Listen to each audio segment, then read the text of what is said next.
What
up? What up? Welcome back to the channel. I'm Modi J, and this is the Mo You Know. We have a couple of topics that we're going to go over, and we haven't been live streaming on this channel in like 2-3 weeks, maybe.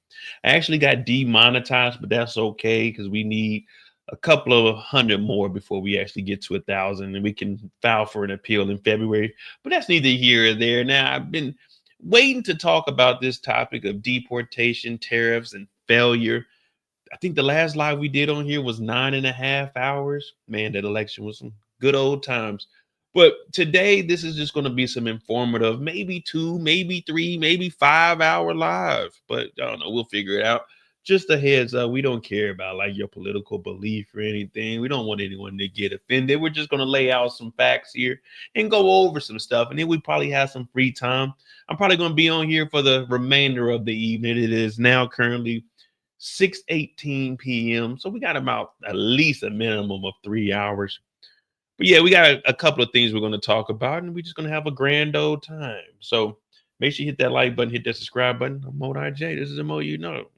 Now, obviously, if you've been living under a rock, old Donnie is back in office. 45-47 is back in office. Now, what I'm hoping, because this would be my crowning moment. What I'm hoping is if Joe Biden steps down, I know everybody be like, oh, they handed that to Kamala. I don't care about that. What I'm hoping is Joe Biden steps down, lets Kamala become the president. And then what I do is I swoop in and I go ahead and trademark Trump 45-48. And then Trump won't be able to use 48. And if they do use it, I can sue them and make a couple of billions off of them. I'm talking about bringing in the money. I'm talking about merchandise. Trump 48. I'm talking about all of it's going to be mine. I'm talking about getting rich. They're going to be calling me up to the White House like, please give us Trump 48. I'm going to say, I give you Trump 48. All right. I give you Trump 48. I need 50 million up front and I need residuals. I need $1 million a month for the remainder of my life. But we'll see how that goes.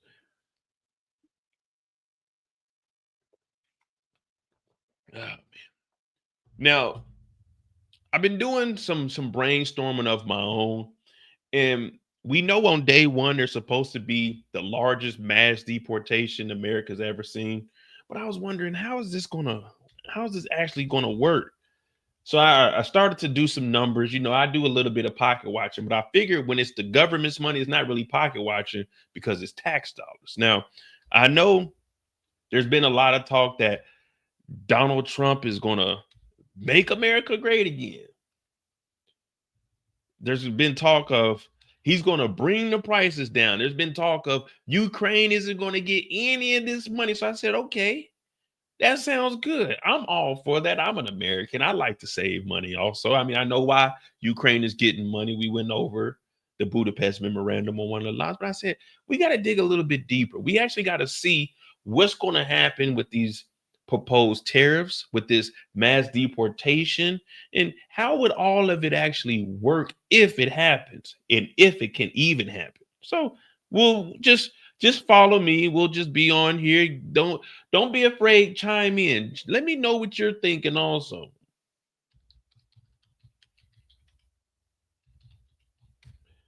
So we'll start with the mass deportation. Let me see.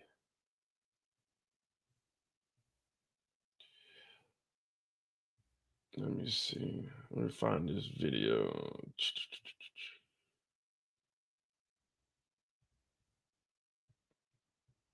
If a scammer texted you this, my female dog has given birth. Are you interested? that President-elect Donald Trump still sorting out a few senior positions within his upcoming administration. This comes as the former president continues to prep for a widespread deportation operation. Christian Benavides is in West Palm Beach, Florida, with new details on how the controversial plan may look. President-elect Donald Trump spent part of the weekend surrounded by supporters at a UFC fight in New York. It was a rare trip from his Florida state, where he continues to work on cabinet picks.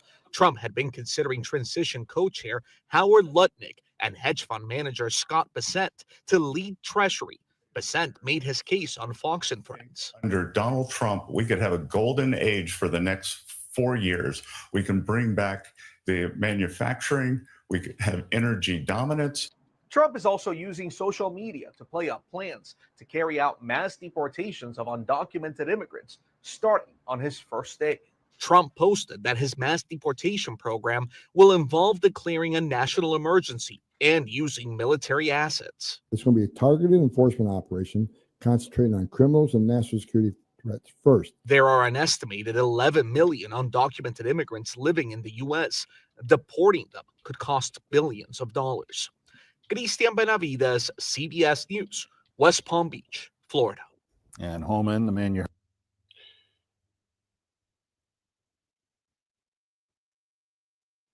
All right.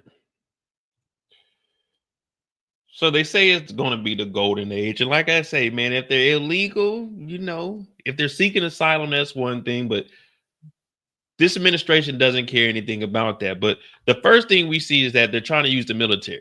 Well, that's never going to be able to happen, because this right here,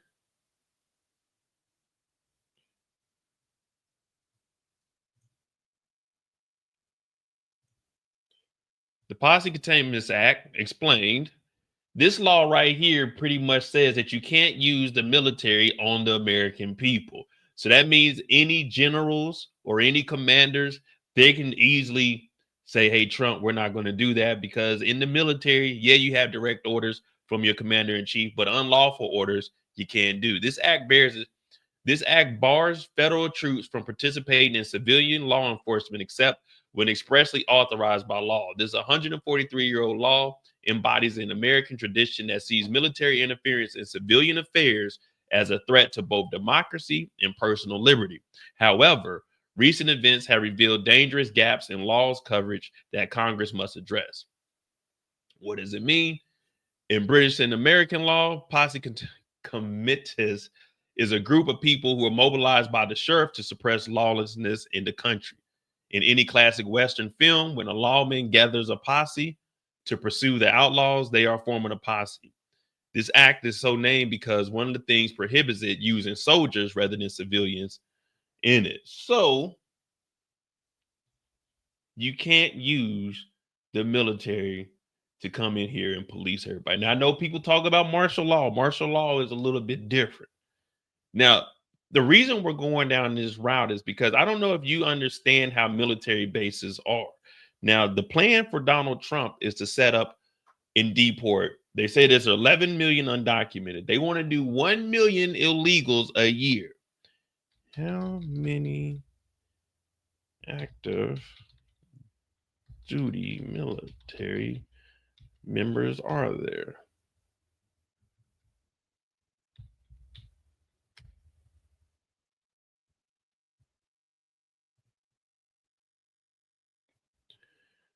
Now you have your active duty military members. That's what I was. Salute to my brothers and sisters in arms. You know, we out here, we getting it.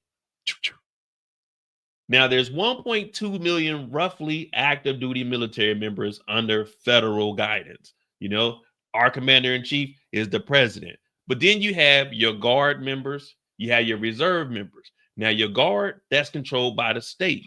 That's not up under Donald Trump. Donald Trump or whoever the president is, the commander in chief cannot control the guard. So they're trying to do 1 million illegals per year using the military. First of all, that's the whole military. All right.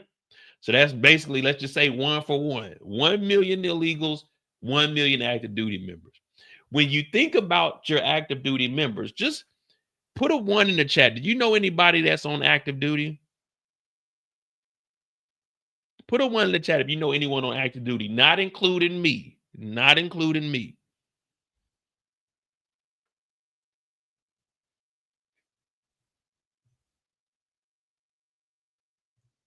I ain't on active duty no more.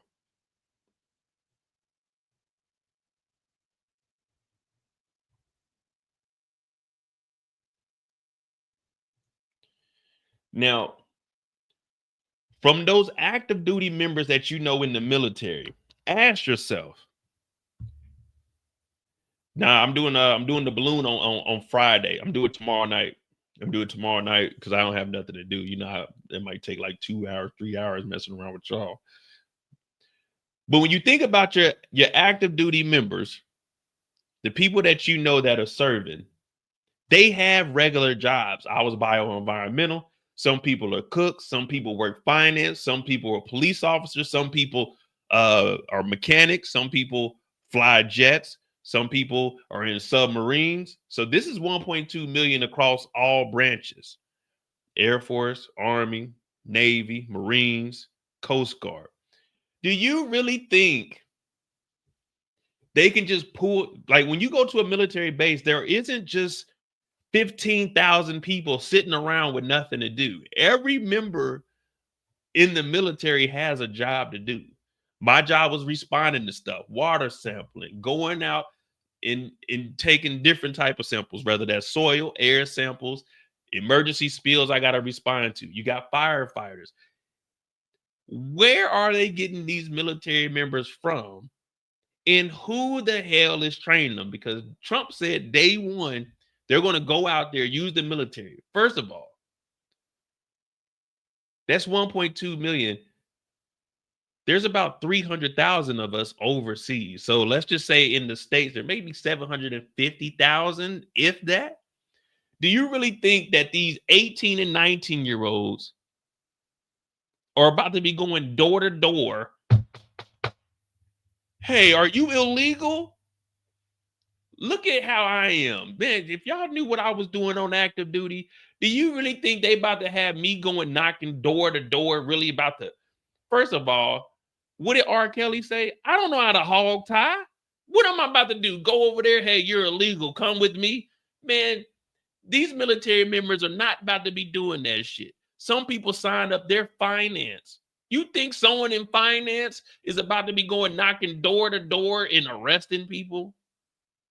Who's training these people? Where's this training coming from? We go to basic training. Where are they going to just start you in basic training? They putting you on the roundup group. You see what I'm saying? So your job. So what exactly are we doing? Because there's no organization. Where are we taking them? We're going to get into all of that. We're going to follow the numbers. We're going to follow the paper trail. But think about it. You could even use yourself. If someone came to your job today, wherever you work, and said, you know what you're about to do? You're about to round up some illegals. What do you mean round up some illegals? You're going to go door to door and knock. First of all, how do I know if someone's illegal? Obviously they're not documented, so how can I tell you that they're illegal or not? If I'm walking down the street without my ID and I get picked up, how am I going to prove to you that I'm not illegal if you're just throwing me in the back of a truck or something? But you see what I'm saying? It's like when you think about it, how would this work? It's not going to be able to work. They say they want to do 1 million people per year. Well, let's look at this. Let me see.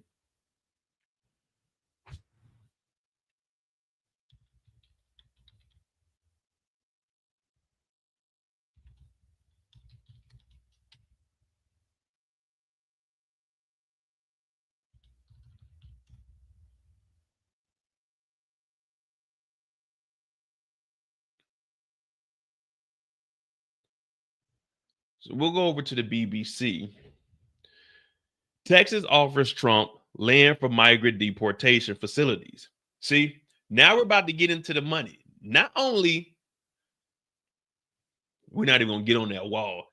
Somehow there was $18 billion spent on a wall, but only 47 miles of primary wall was built and 37 secondary wall. So out of the 840 miles of border, there was only 47 miles built, and it's been 8 years. We're not even gonna get to that. But when they set up these camps, not only do they have to go get these migrants, you have to hold them somewhere. You still have to feed them. So there's going to be a lot of money. And let's just say you have one migrant camp with, let's say, 50,000 migrants. It's going to take roughly 3,000 to 5,000 soldiers to man that. You're going to have to feed people. You're going to have people doing the surveillance. They're going to have the people that have to secure it. You're going to have people doing the paperwork. Who is getting the training for this? You can't just pull people from their base. They got work to do. So we're going to get into how much all this costs. But let's see how much land Texas is giving up. Texas authorities say they are prepared to offer Trump 1,400 acres of land along the U.S.-Mexico border to build detention facilities for undocumented migrants.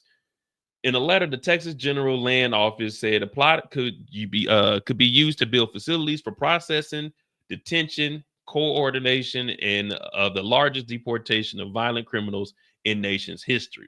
Now, this is originally supposed to be violent criminals, but we also found out that they're going to be taking family members. You don't want to separate the families. All right. They said they're going to take all of them. Trump has repeatedly pledged to deport millions of undocumented migrants and mobilize the National Guard to help carry this out. Now, the National Guard, as I mentioned, they go by the state.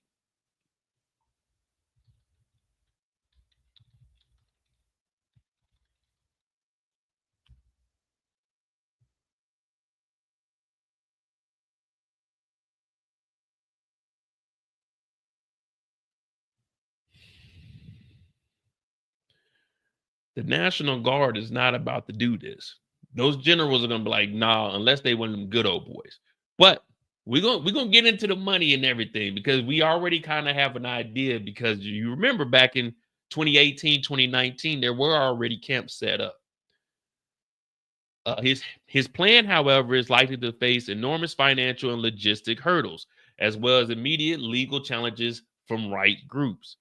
The letter published online and sent to Trump in his Mar-a-Lago estate in Florida notes that the owner of the recently purchased land has refused to allow a border wall to be built there and actively blocked law enforcement from accessing it. So the land that they're trying to give up, whoever owns it said, man, I don't want no border wall on my land, and y'all not about to come and use my land. Now, it's essentially farmland, so it's flat and easy to build on. We can very easily put up a detention center on there, Texas Land Commissioner Don Beckham said in an interview with Fox News, which was first reported to offer. The state government in Texas, which launched its own unilateral border security operation after Trump left office, has been broadly supportive of Trump's promises. Let me see.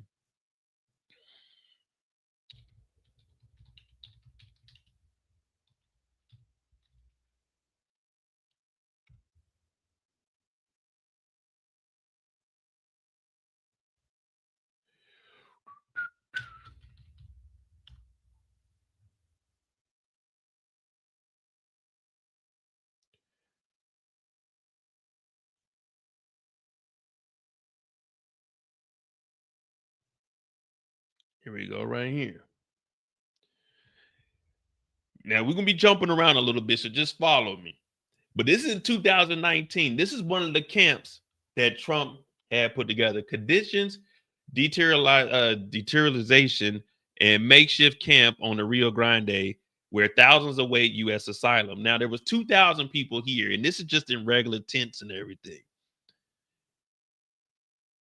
The makeshift shelters are clusters just past the river's edge. A rainbow of tarp colors woven with trash bags held together with stick stones, metal rods have become home to an estimated 2,000 migrants from Honduras, El Salvador, Nicaragua, and Mexico. Some live here for the months, all of them waiting for decisions on asylum. Now, He's trying to get rid of asylum seekers. The issue is these countries aren't letting them back. Countries.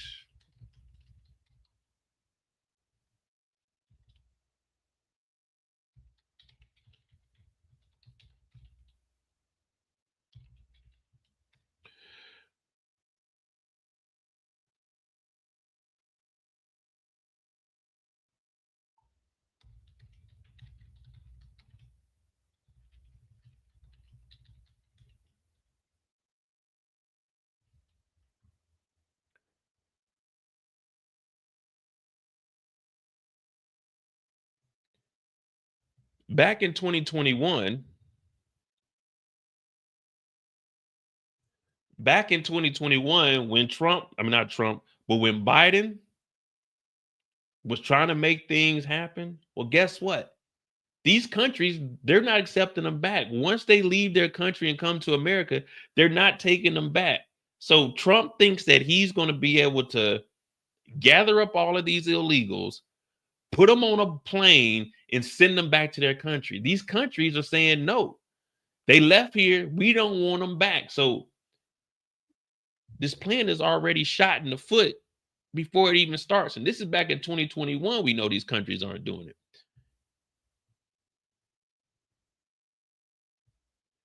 Migrants fleeing countries that refuse to take them back are driving new backlogs in U.S. immigration system. And the White House and Homeland Security officials worry this poses a growing obstacle to balancing humanitarian and national security concerns. Driving the news, U.S. officials at southern border have come across an average of nearly 800, this is in 2021, nearly 800 Venezuelan migrants each day for the past week.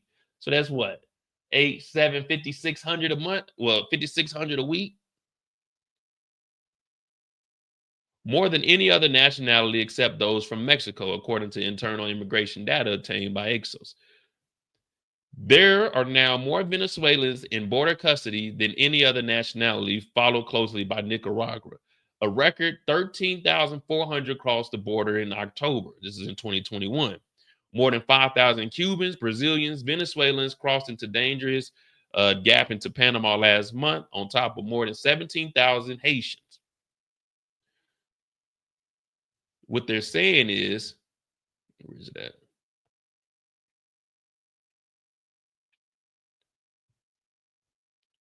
Overall numbers at the border are far lower than they were earlier this year during the peak of children and families illegally crossing the U.S.-Mexican border. But an unprecedented number of migrant adults are coming from countries that make deportation difficult, primarily Venezuela, Cuba, Nicaragua, and Brazil. Listen to this. Cuba and Venezuela are some of the least cooperative countries when it comes to U.S. efforts to return migrants who don't qualify for asylum or other protections. Brazil and Nicaragua accept a limited number of deportation flights, but require intensive notice and otherwise make it more difficult for other parts of the world. So what these countries are saying is, we're not taking them back. So what we about to do? And they saying you got to give us extensive notice. You got to give us months ahead. Like, okay, you got planes coming back. Well, we only want 1 or 2 planes. So where are all these people going back that we haven't even got to the money, guys? Mexico also refuses migrants from these countries. Migrants are further complicating the situation by heading towards smaller, understaffed border sections, such as the Del Rio, Texas, Yuma, Arizona. Where are they going to go? We just going to capture them. We just going to hold on to them. And these countries aren't taking them back.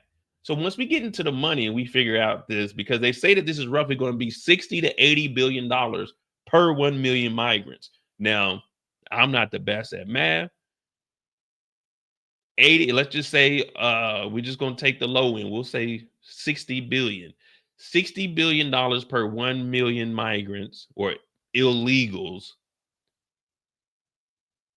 60 billion times 11, $666 billion.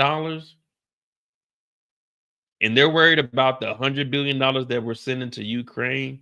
make it make sense. But we haven't got that far yet.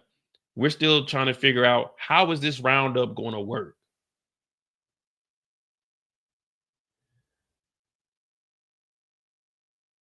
Now, he's sending back, as of right now, it just sounds like Latin and Haitians are who's getting sent back. I mean, because you got illegal Ukrainians here, you got illegal Russians here, but there's no real actual plan put in place. Do I believe the illegals need to leave? Yeah, this is America, but how are we going to do it? You know what I mean? There's no way that we can do this. So let's follow the numbers. How much?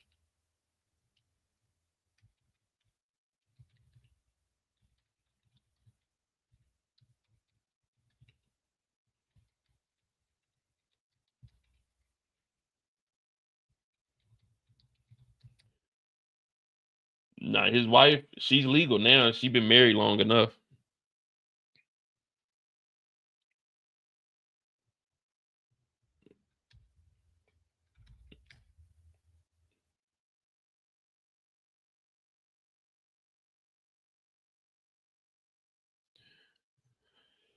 Let's see.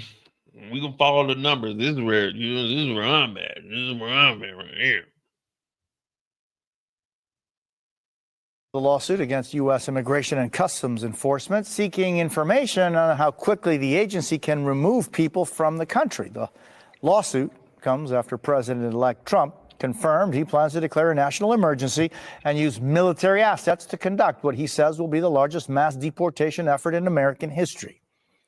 Two sources familiar with the planning tell NBC News the incoming administration is talking to private prison companies about expanding immigrant detention centers and considering restarting family detention.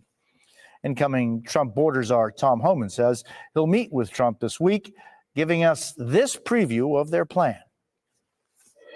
As far as the deportation operation, we will prioritize public safety threats and national security threats because they pose the biggest danger to the United States. We're going to take the handcuffs off ICE. ICE knows who they're looking for. They just haven't been able to go arrest them because Secretary Mayorkas has told them, to tone down the arrest.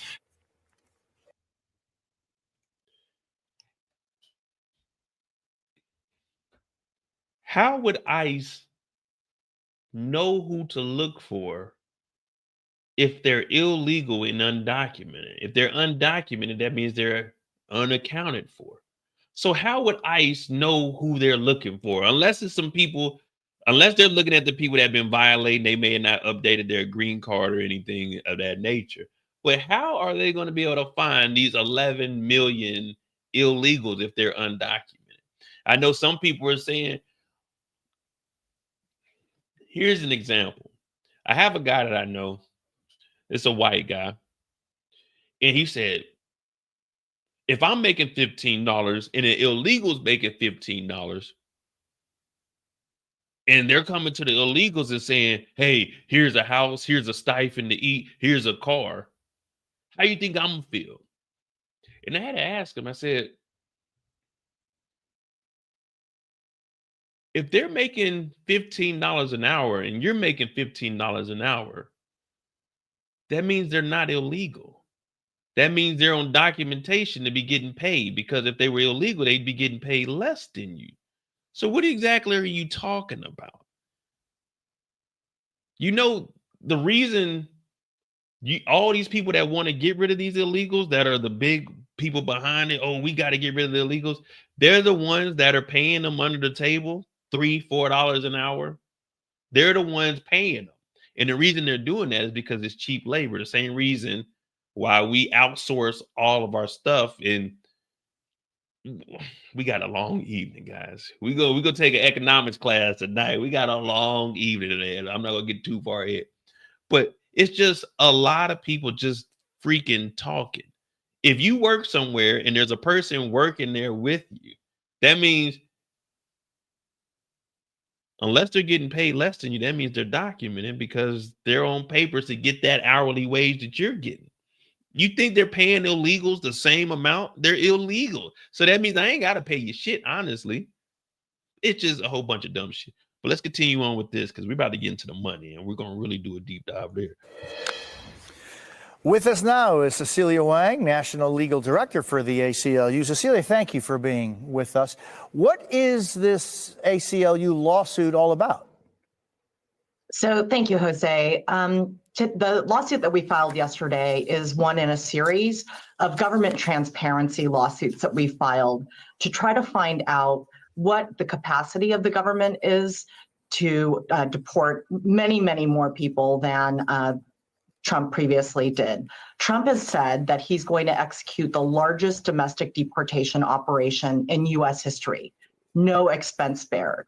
So make no mistake about what that means. This will be different in both quantity and kind from the first time around. In order to deport the numbers of people that Tom Homan and Steve Miller and Donald Trump are threatening to deport, he has said that he's going to declare a national emergency, deploy the National Guard and the U.S. military against civilians, have federal law enforcement agencies drop what they're doing and go to do immigration enforcement, and commandeer local police.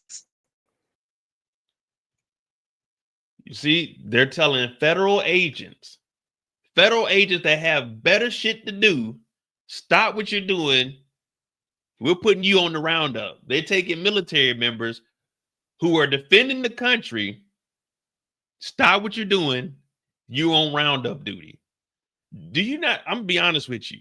And you could think of me any way you want to. If I was on active duty and they told me you got to stop going to work every day, let's just say I was in Georgia, I got to stop going to work and they sending me up to Atlanta and I got to round up people. Let me tell you how many people would have been arrested and detained by me. 0. You think I'm about to risk my life trying to get these? I'm not chasing motherfuckers through the city. Hey, get back here, illegal. I'm not doing that shit. I'm just not doing it. You think these people in the military that you know are about to be out there on roundup duty? Look how they're sitting around. This is how. Let me see something. This is me right here. While we out here, they'll be talking to the migrants. This would be me right here in uniform, just standing back looking like, okay. You think I'm really, hey, y'all get back, man, get back. I'm not doing that shit. I didn't sign up to do this. I signed up to serve my country.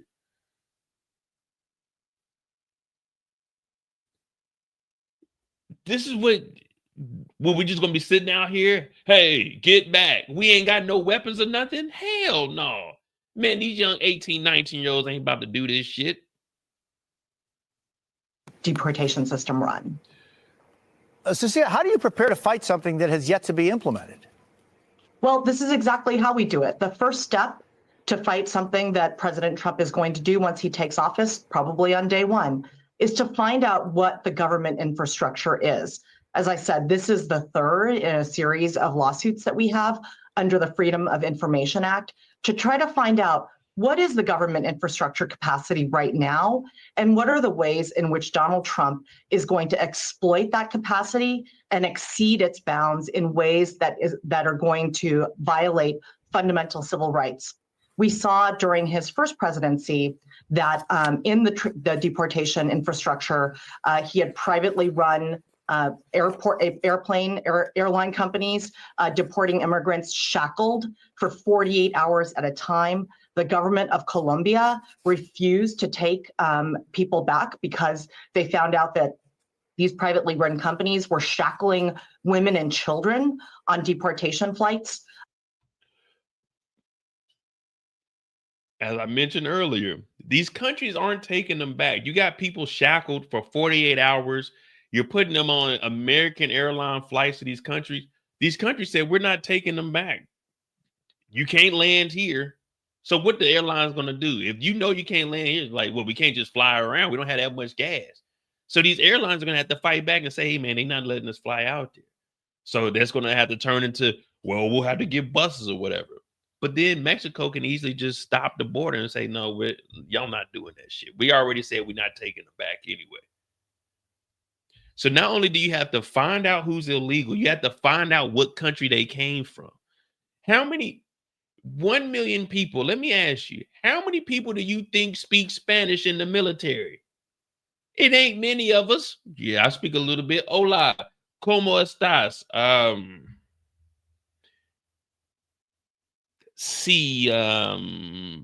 Place origin. Mexico, Venezuela, or Colombia, El Salvador. Like, it's not that many people that speak Spanish, especially not 1 million people in the military that speak Spanish. So now we got to find out what country they from. If they ain't talking, then what? We just got to send them. Hey, well, send him to the side because they ain't. What we gonna do, man? This shit just isn't gonna work. It just isn't gonna work. And we're gonna look at the numbers from what he did the first time. They talking about this is gonna be the largest. I think they only had like 50,000 people, 50,000 immigrants in like 2019, and they could barely even function with that. But let's continue.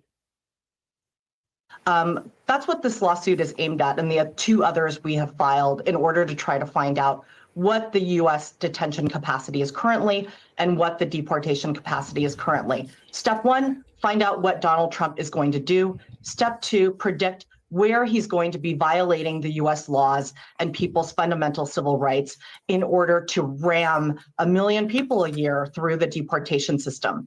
One other thing I want to And Cecilia, please do. Please do. I just wanted to mention one other thing. You just played a clip of Tom Homan saying that they're going to prioritize so-called criminals and national security threats.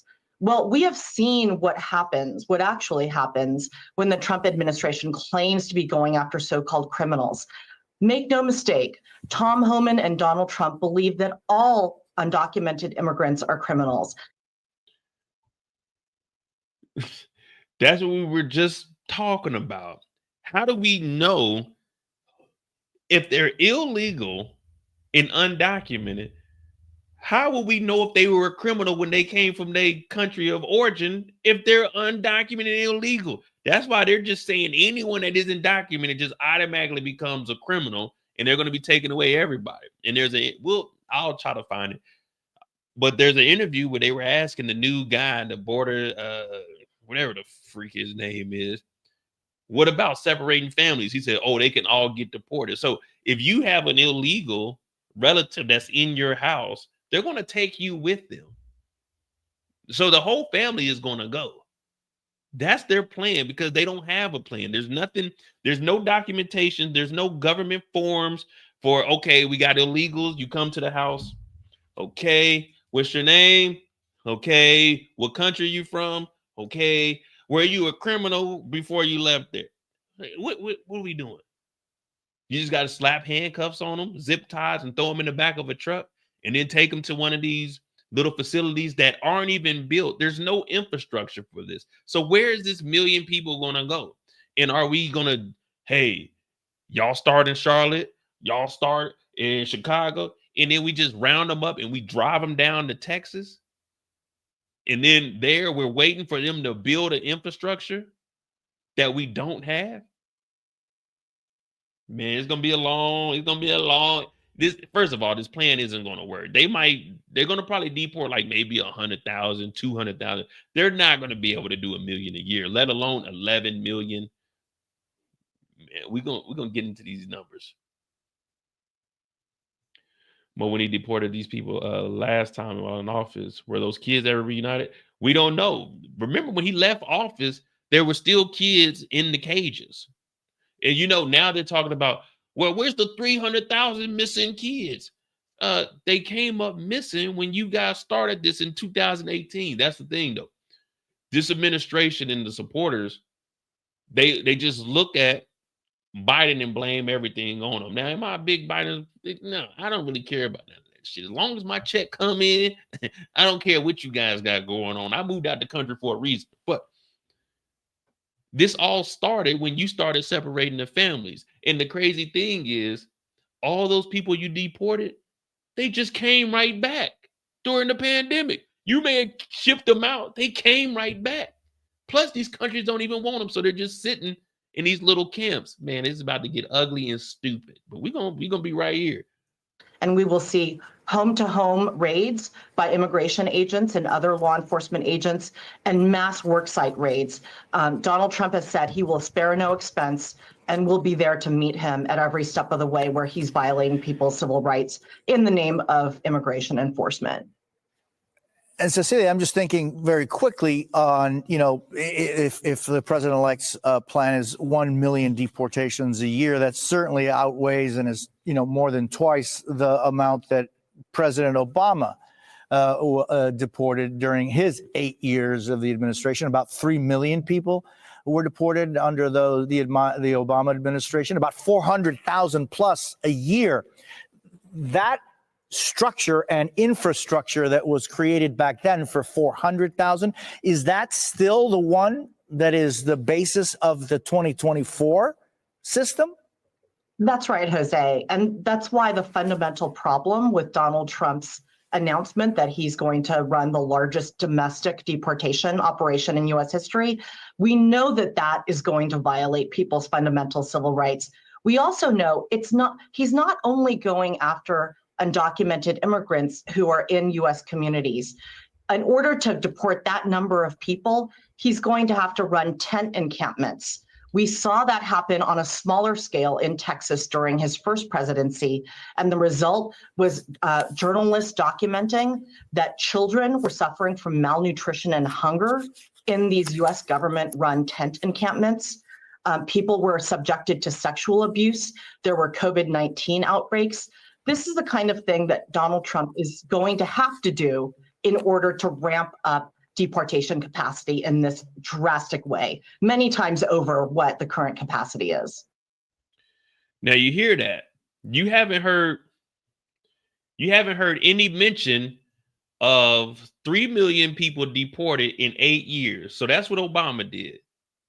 8 years, 3 million people, roughly 400,000 people a year. They're trying to double that and do 1 million a year to get rid of 11 million. Well, obviously he's not going to be in office for 11 years, so that definitely isn't going to work. But in 2013, the Obama administration spent nearly $18 billion on immigration enforcement, which was significantly more than its spending on all other major federal laws. So in 2013, we got to do it. 2013, $18 billion on immigration enforcement. And they said that this is roughly 400,000 a year.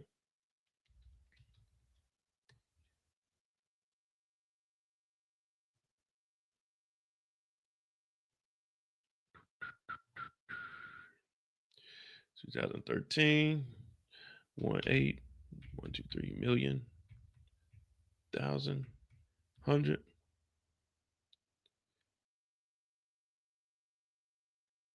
Oh, well, it ain't going. All right, can't go over 10 million. All right, give me a second. We have to do this.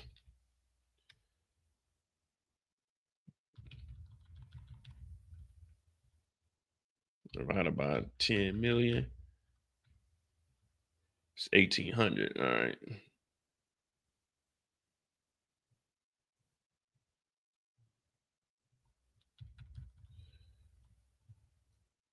$100,000,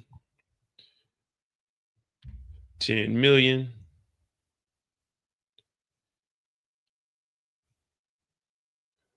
$10 million in 2013 is 13,707,000 right now. Times that. So just in 2024, for 400,000 deportees, this is just rough estimates. They said he was doing about 400,000 people. 2013, he spent $18 billion. In 2024, it costs $24 billion for 400,000. So 24.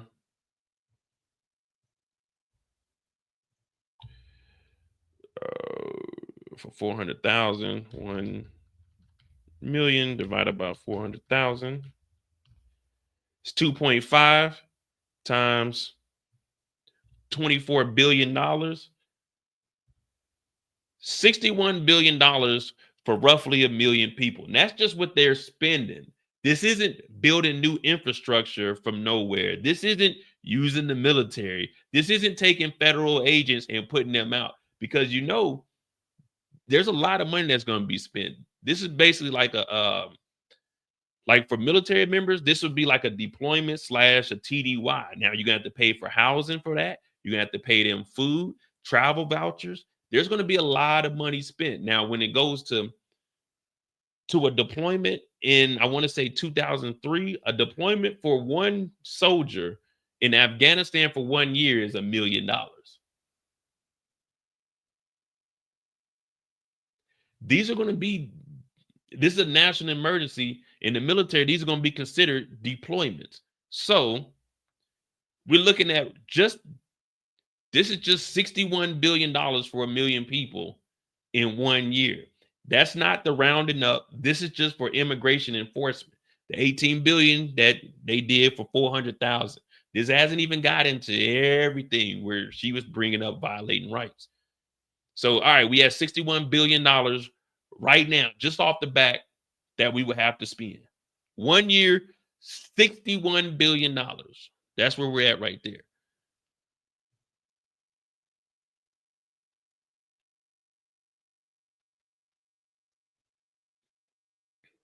Well, where was that?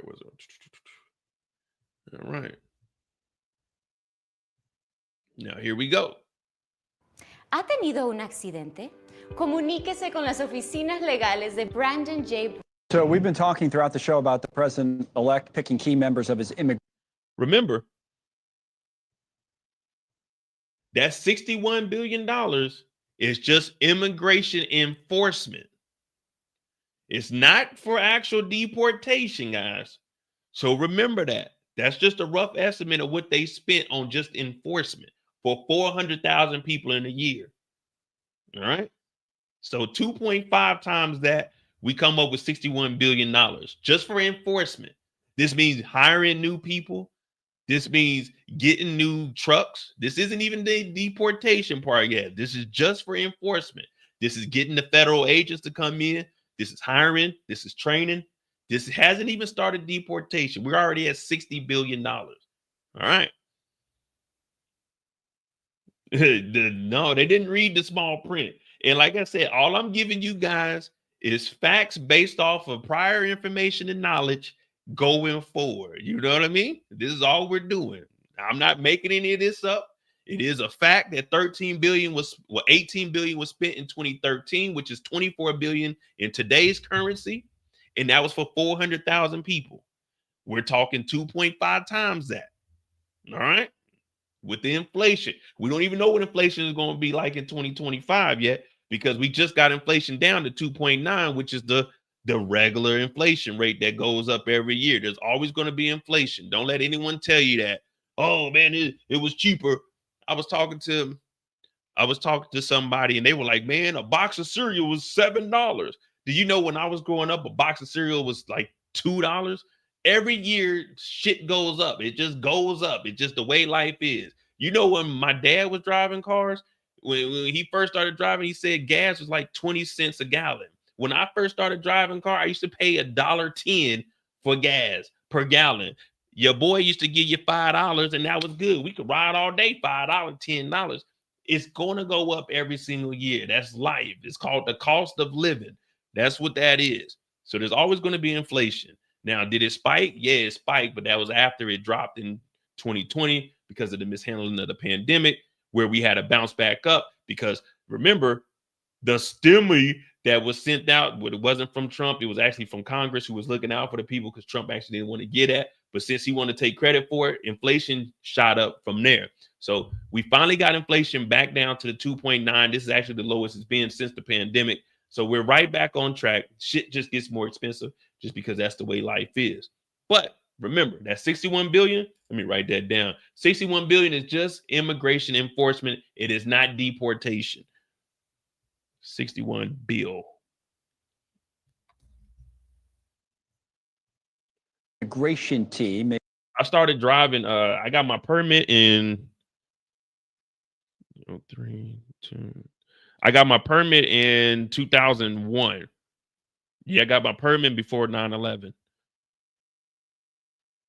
Making plans to fulfill what was a key campaign promise for him, this idea of mass deportations of illegal immigrants. Now, still a lot of questions about those plans, how it all plays out, including how they will be paid for and the potential economic impact.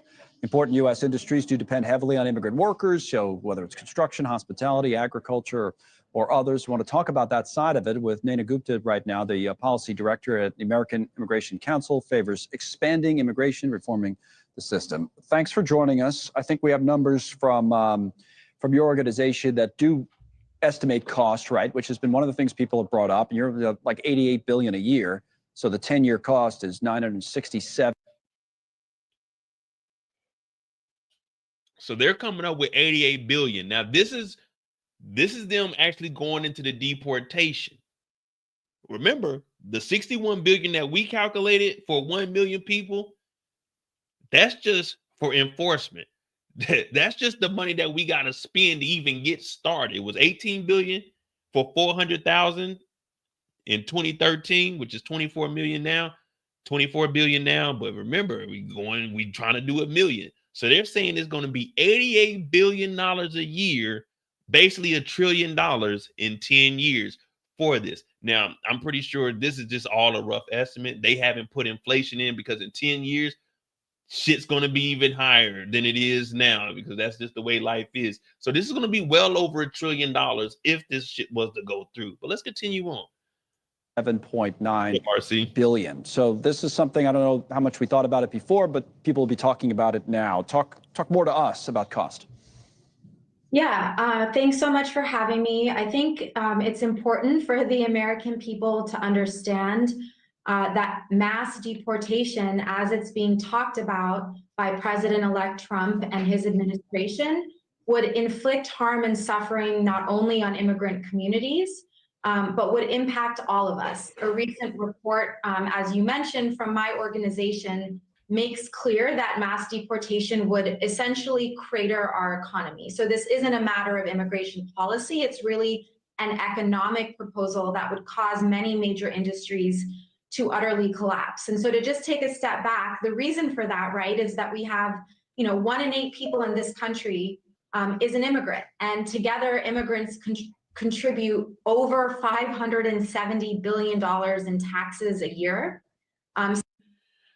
$570 billion in taxes a year. That's immigrants. It's not illegals. That's the actual immigrants. For $570 billion in taxes a year. Something a lot of Americans don't know is that undocumented people contribute $47 billion in taxes every year. They pay taxes. And for those other numbers. You hear that? Legal immigrants pay $500 billion in taxes. Illegal, according to their numbers, pay roughly $400 billion in taxes. You're probably saying, Mo, how are they paying taxes? Because when you go to the store and buy something, there's a tax on it. So these illegals are still paying taxes. Are they paying income tax? No. Are they got W-2s? No. But the taxes that they pay when they go and buy consumer goods, they pay the taxes on that. And they contribute almost $500 billion a year also. So all this, they ain't paying their tax. Yeah, they not paying their taxes, but they also ain't making what you making. They're out there. Oh, don't worry about it. We're going to Florida. We're going to Florida. We're going to Florida and we're going to talk numbers. Oh, yeah, this is on a global scale. I told you, we following the paper trail tonight. Just to clarify, are you talking about immigrants overall? The first numbers you cited are undocumented immigrants.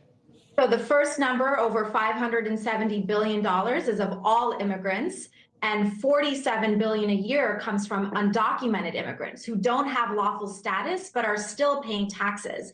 And that doesn't, of course, take into account the various industries, as you mentioned, that immigrants fill. Yeah, so let me put those up on the screen now so we can talk through some of them and you can expand on this. So you have the list of industries. So here it is, 1 in 8 construction workers, 1 in 8 agriculture workers, 1 in 4 the hospitality industry. So to go back again, this. All right. So we got us some numbers. So at the construction site, 1 in 8 workers will be lost due to mass deportation, which is 30% in the major trades. You know, that's carpentry. You know what I'm saying? That's putting up the walls and everything, concrete. That's well, I was gonna say landscaping, that goes in agriculture.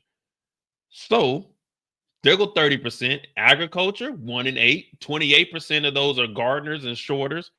Hey man, I ain't gonna lie to you. I need my apples. I need my oranges now. I need my strawberries. I need my grapes now. We can't get rid of the grape pickers. You feel me? I need my fruit now. I need my fruit. You talking about 1 in 8.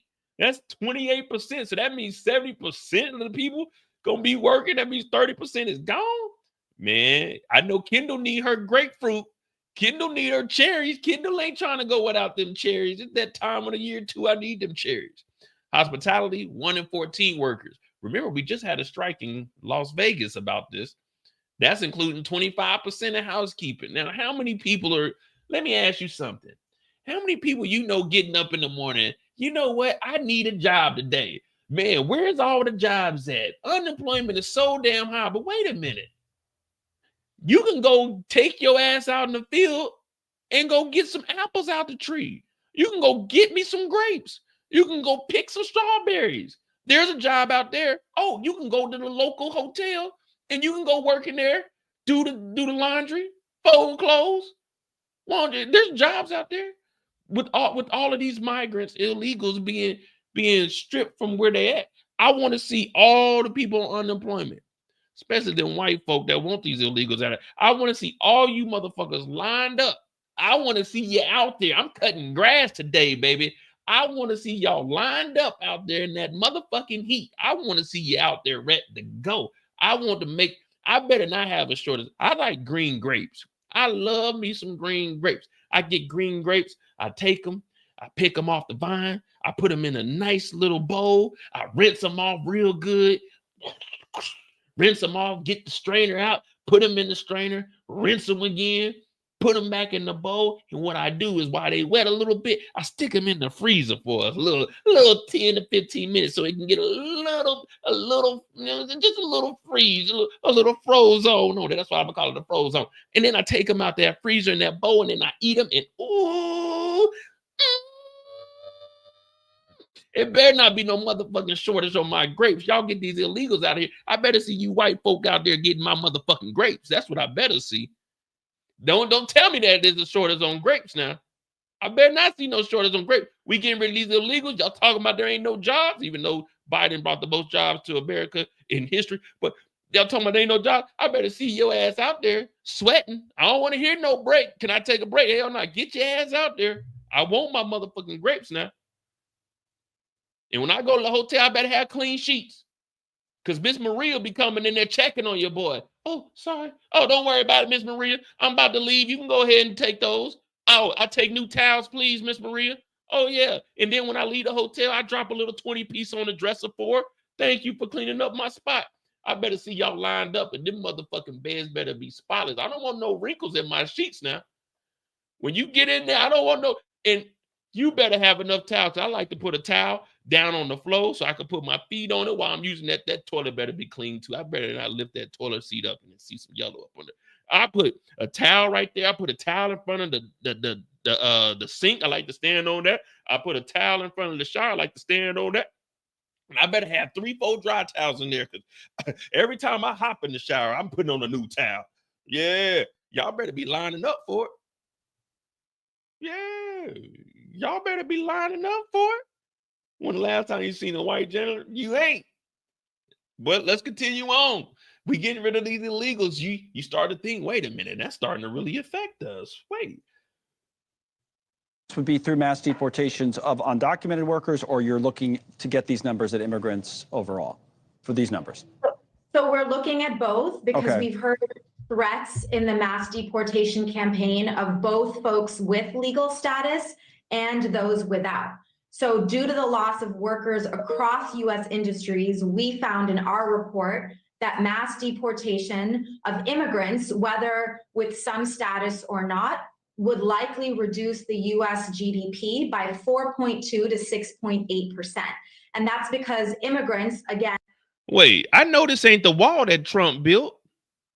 This ain't the wall that we wasted $18 billion on. Oh yeah, we're gonna go and break down the numbers of how much money was spent on this 47 miles that they built in 8 fucking years. Yeah, you talk about money being wasted. We gonna talk about this wall that was allegedly built. And look what they doing to this wall that was built.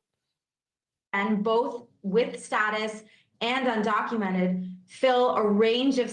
Look at this dude flipping off the news. Look at this dude flipping off the news. Imagine I'm out here. I got my gear on. Hey, get out of here, illegals. And there's a dude flipping me off.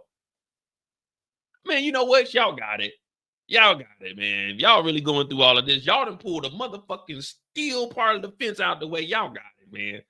Think about it. Your little cousins that are just now getting in the military, they're sending them out there, and their job is to stop these people. We don't have that. Let's be honest. Yeah, we don't want illegals here if they're going to be doing illegal shit and committing crime, but we don't have that much hate in our heart that we're actually going to be chasing someone down and tackling them. I'm not doing it. I'm telling you like that. And I know thousands of people in the military. They're not doing that. They're just not doing it. You got to get some of them Proud Boys that, oh, yeah, I got to get them out. Those are the only people that really are going to be enthusiastic to go out and chase these people down. You think I'm about to be in the desert chasing after a motherfucker? You out your mind. Hey, you got it, brother. Have at it. I'm not going out there. Y'all better go look behind them damn cactus. Man, I'm not doing that shit. Sectors of the labor force, right? From the service industry to high tech. 23% of STEM workers are immigrants. 27% of health aid workers are foreign born. So whether this administration goes after only undocumented people or other non-citizen immigrants, we would expect seismic impacts on the U.S. economy. How much is the difference? I'm sorry to harp on this point too much, but just say for argument's sake that they do go after only undocumented immigrants. That's what this program is targeted towards when we get the details. Is it still a large economic impact and risk? Still a big risk. Right. Yeah. So first of all, there are 11 million undocumented people living in the U.S., many of whom have lived here for years, decades upon decades. As I mentioned, they pay taxes annually. Many of them live in mixed status families, raising U.S. citizen children, running their own businesses.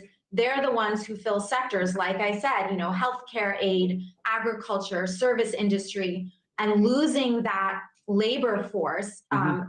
Have a number of people as high as real quick, Nina, before we go, because we're up against the clock. Do you have a counter proposal? Is there something different that should be done, or status quo?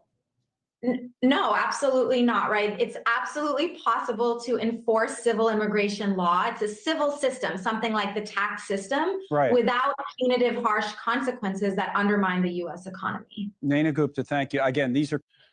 All right, so what we're going to do, we're going to head on over to Florida. I don't know if you guys remember this or not. I do, because I was in California when it happened.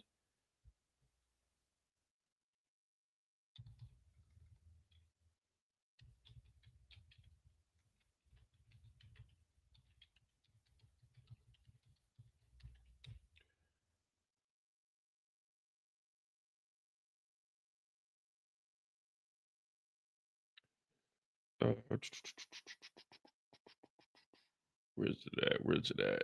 Oh, there's a number. Florida's economy.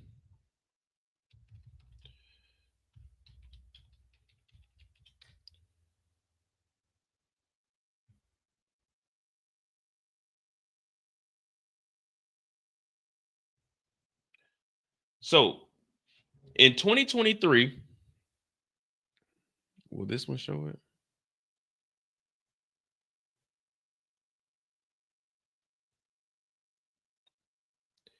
In 2023, if you remember, Ron DeSantis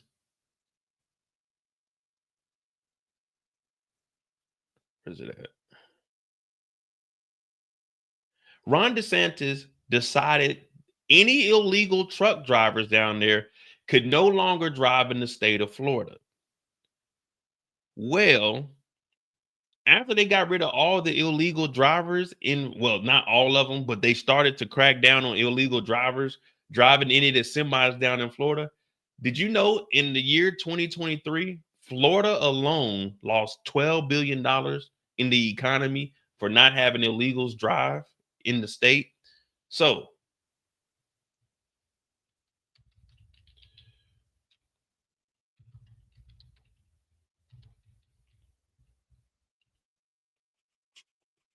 how much does Florida? Oh, no. How much is it?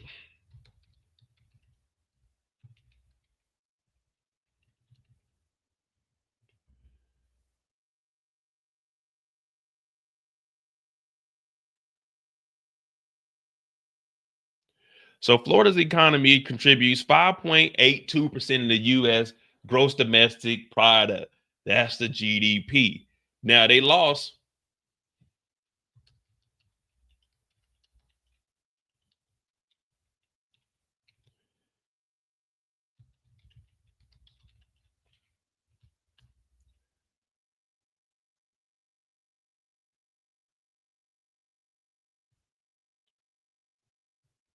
over on NPR.org. A year later, Florida businesses say that the state immigration law dealt a huge blow.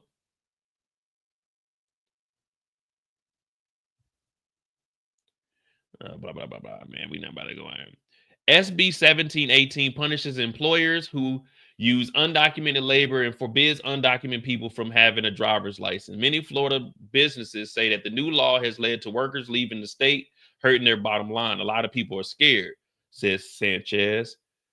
A lot of people went north and never came back. The federal government estimates that nationwide, over 40% of the farmers are undocumented. So if 40% of the farm workers are undocumented, let's just see.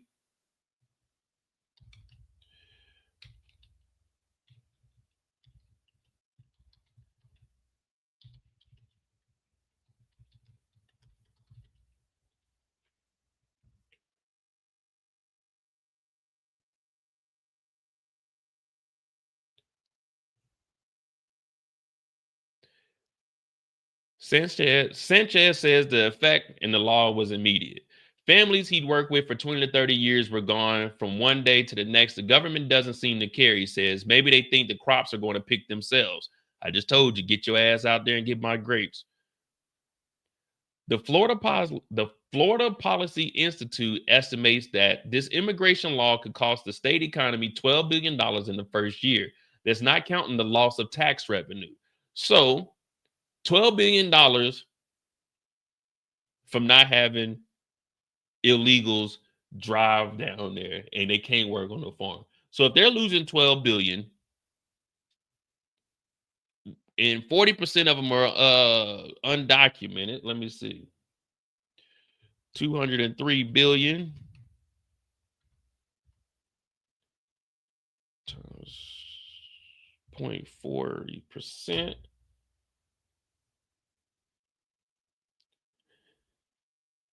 $81 billion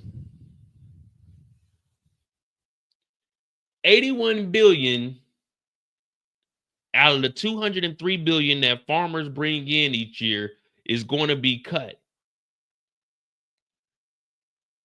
$81 billion per year with 40% cut. That's the undocumented right there. That's what they bringing in. The undocumented by themselves are almost bringing in half of what all the farmers bring into the United States. So once we start removing them, we see that Florida is already getting hit with 12 billion, not including taxes. So roughly $20 billion a year. That's just Florida. We haven't even got to the bigger states, California, Texas, what they got out there, the Midwestern state with corn. So removing all of these illegals, we're going to see a shortage in everything. And with a shortage in everything, what does that mean? Supply and demand. If there's less of a If there's less of a supply, the demand is going to go up. So, with that being said, be prepared. Be prepared to spend out the ass. Florida is already getting hit with it. Let's get back to the article, though, because it's not me talking. This is actually people in Florida. A spokesperson for Florida Governor Ron DeSantis told NPR, Governor DeSantis signed the most ambiguous anti-illegal immigration law in the country to protect Floridians. They also stated that Florida can still maintain a robust economy. Well, Ron Hetrick, a senior economist, a labor market analyst, says the problem is that the state has a serious labor shortage. Now, we just went over the numbers, 1 in 8 in agriculture. Now, down in Florida, it's probably about 1 in 6. That was just countrywide. Well, nationwide is on your side. The Pew Research Center estimates that there are close to 1 million undocumented people. This is just in Florida. Now, remember, they said they're trying to get rid of 11 million undocumented illegals. There's 1 million of them in Florida. They're losing $12 billion. So let's just say each one is $12 billion. We got to do the math. So every 1 million is 12 billion. So we got 11 million. 11 times 12 billion. 100,000 million billion. $132 billion a year. If all 11 million are gone and undocumented. That's what I want to know. If the migrants are deported, who are going to do those jobs for pay? I don't know. I'm waiting because I'm hearing a lot of people say there are no jobs out here. So there's going to be a lot of jobs open. There's going to be a lot of jobs open. And the reason no one's going to take these jobs is because these undocumented immigrants, they're getting paid $3, $4, $5, maybe on the high end. Some of them actually, what was it? Let me show you guys something because you know I got all these different things running through my head right now. Let me see. 35 pounds.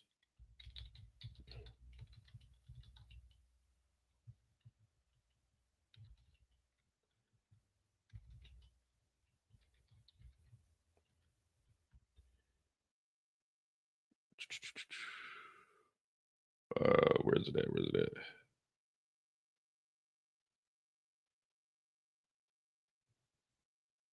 £35 of not food. What the hell was it? Is it corn?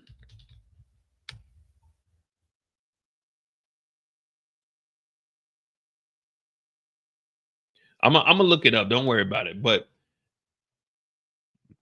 we're gonna continue on with Florida though, because this right here is already a sample size of what's going on.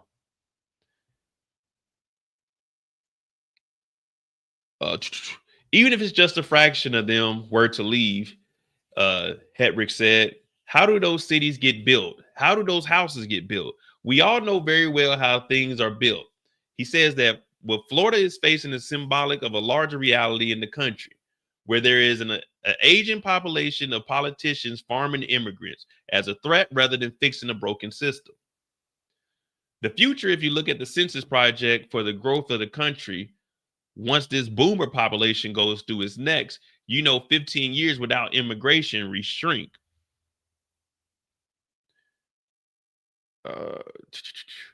In 2023, Florida hired thousands more H-2A guest workers than the year before. But farmers NPR spoke to said the bureaucracy and the cost of applying for those work permits is crippling. They also have been widespread reports of lack of oversight and exploitation of the H-2A workers. The H-2A system is absolutely broken, Gary says. This is one of the largest strawberry growers in the nation. His field harvesters in Florida are H-2A visas. It's the only means of getting workers at the farm right now. but it's totally outdated. Even for a company as large as it is, the cost has become crushing, he says. It has to pay a recruitment company, visa fees, housing workers, pay for meals and transportation. I was talking to a migrant a couple of weeks ago. He told me he making $8K a week doing Uber and with the car program at NYC. Out here, they all got Uber food jobs, but $8K a week. Now, I mean, I know they are getting money, but shit. Go drive an Uber. If they making all that money, go drive an Uber then. Now, I'd have to see actual documentation of like someone making $8K a week before I believe that. You know, I can tell y'all I'm making $8K a week. Whether y'all believe it or not is on y'all. But I mean, I know they are getting like little stipends and shit. Trust me, we going up to New York next. We going up to New York. I was just showing that Florida in 1 year lost $12 billion. And now they got to go through these visas, was making things more expensive. So if you got to pay for these visas, you got to pay for housing, you got to pay for transportation. On top of, you got to give them a fair wage. This is what's going to drive the price through the roof. Now, when you got the illegals, hey, you come to work, we giving you $2, $3 per every 35, 40 pounds of food that you collect. Man, but this is what we want, though.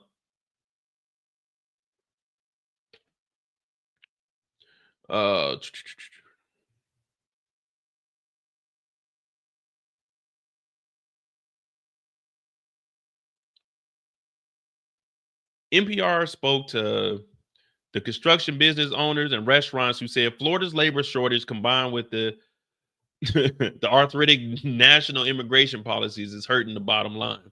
Years ago, you'd put an ad in the newspaper, you'd have a bunch of people fill out applications, you'd have people lined up outside your door, says David, the owner of CFS Roofing Services. But Florida is in the path of hurricanes. Roofing is in a high demand here.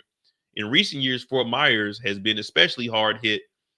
And Crowther says it's been challenging to find workers at all levels, from management to roofers.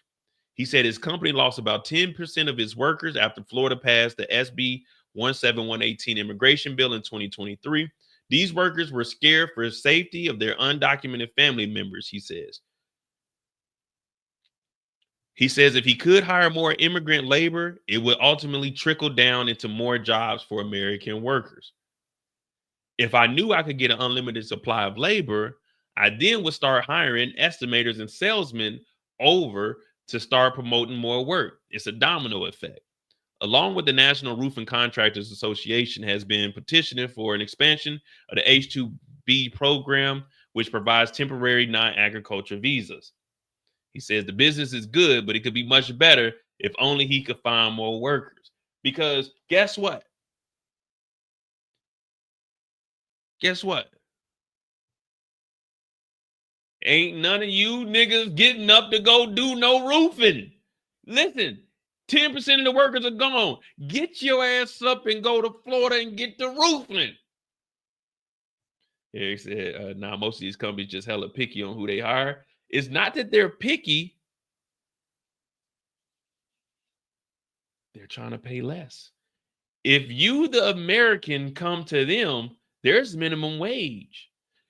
Americans have rights. The illegals, they're undocumented. I'm paying them money on the table. Let's say for roofing, even numbers, you get $20 an hour.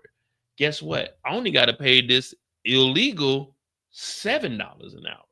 Or I can say this project here, it's going to be a week project to roof this building.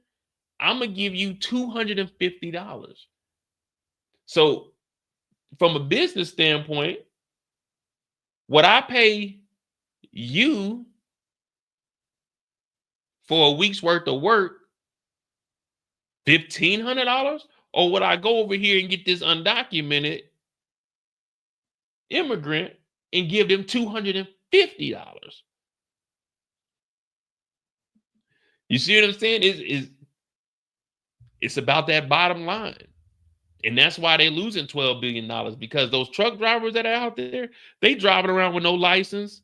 They just in trucks. It's like, shit, I can get this illegal to drive this truck. And you know they get 40 cents a mile. Shit, I give them 5 cents a mile. You get done driving that, we'll get $3,500 for that shipment. We'll give you $250, $300. So it's just the way it is, man. It's just the way it is. I know, man. It's unfortunate, but because with the illegals, you ain't got to write up their taxes for them. It's just paying up under the table. Insurance, you don't need none of that. They get hurt, just get rid of them. Get the hell out of here. You're illegal. You can't go to the hospital anyway. So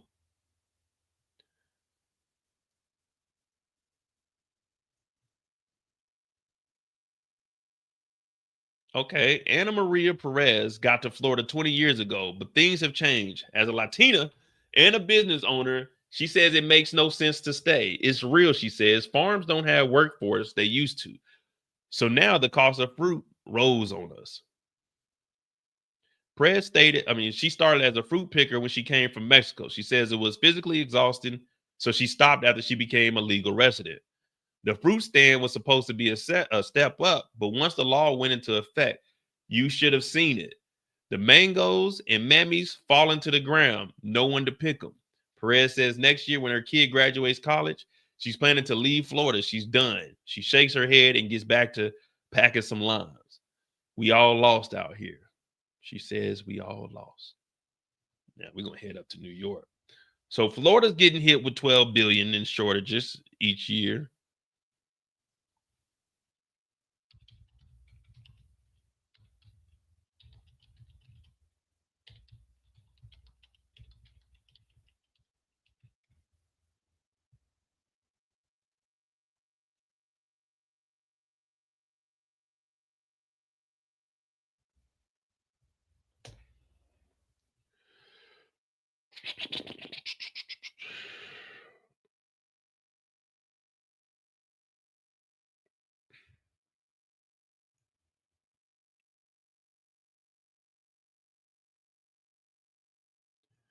Oh, yeah. Listen, let me tell you something. It's not just niggas. White folk ain't about to go pick no damn fruit. Black people ain't about to go pick no fruit. For the first time in history, there's more Indian immigrants in America than there are Chinese. The Chinese aren't about to pick no fruit. The Indians aren't about to pick no fruit. The Ukrainians coming over here ain't about to pick no fruit. The Europeans ain't about to pick no fruit. The Africans ain't about to pick no fruit. So who gonna pick all the goddamn fruit? Because I'm not getting out there. I'm gonna be honest with you. I'm not doing it. Y'all not doing it. So who gonna do it? Who gonna do it? Now, here goes a rough estimate of what's going on in New York. Now, of course, this is New York, so it's going to be a little bit higher, but we'll just take it as an estimate.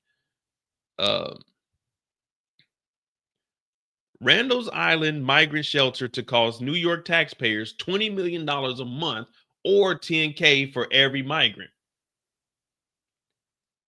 New York taxpayers will dole over $20 million a month to house migrants on Randall's Island, according to a state source, or $10,000 per asylum seeker if the site fills all 2,000 seats, which would give us the $20 million a month. Now, if we're just going to take this, New York's Mayor Adams announced last week that the migrant crunch in the Big Apple is expected to cost over a whopping $12 billion for the next 3 years. So $4 billion just for the migrant crisis in New York. Now, remember, the numbers that we got right now with inflation for 1 million people is $61 billion per year. It was $18 billion in 2013 for roughly 400,000. And this is just enforcement. So with inflation in times 2.5 from 400,000 to a million a year, we're looking at $61 billion. Now in New York, they're saying it's going to cost them $4 billion per year to handle their migrant situation. Now, that's just New York. Let's just say they do this in every single state, and they end up going down to Florida. That's where they're coming up with the 88 billion. That's just to get the migrants together. That's not paying to actually send them out. That's not paying to pay the military their extra money. That's not paying to train these new federal agents. That's not paying to hire new federal agents. Listen, this is going to be roughly $100 billion a year just to even fathom. That's just the starting cost. And of course, you know, these contractors, when they put shit together, they're about to be overinflating everything. They're about to be running it up because these are going to be government contracts that are issued out. Now, we're supposed to have DOGE, the Department of Government Efficiency, which is a fake ass, it's not even a department. It takes an act of Congress. That's 2/3 of Congress. That means the Democrats are going to have to vote on that. So it's not even an actual fucking thing. So there's no way that that's ever going to pass. But they're talking about cutting off spending when we're looking at $120 billion. Big picture here, people, per year. That they talk about the money we send to Ukraine. Listen, we about to be getting knocked over the head. On top of inflation is about to go up. Because we already know in Florida, they're losing 12 billion and the prices are going up and the supply is going down. It's fucking crazy out here.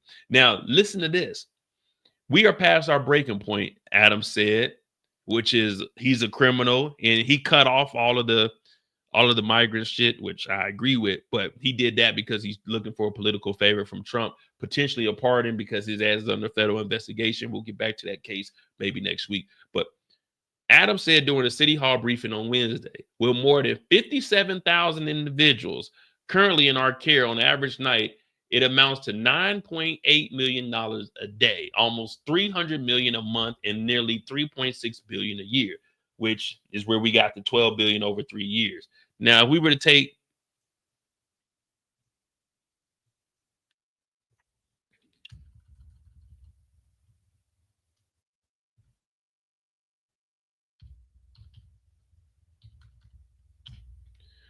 that's 17 times, and they said 3.6 billion.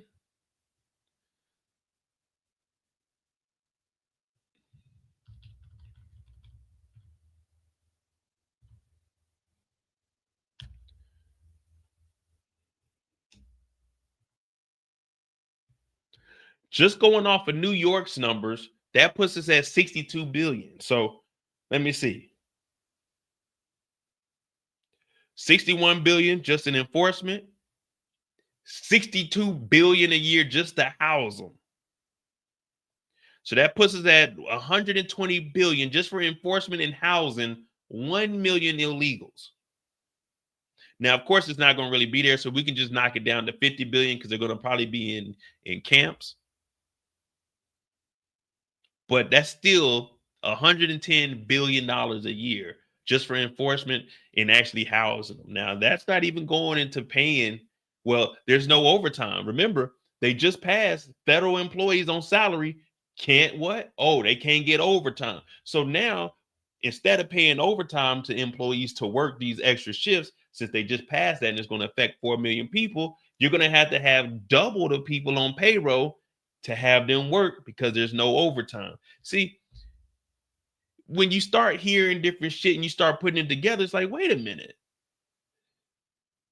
We can't get overtime. That means you're going to have 3 shifts because you can't work 12s. You can only work 40 hours a week. Anything over that is overtime, but they just passed the law in Texas that there ain't no overtime. So wait a minute. So now we got to have 24 divided by 8 hours is 3. So now since there's no overtime, we got to have 3 people to do one job.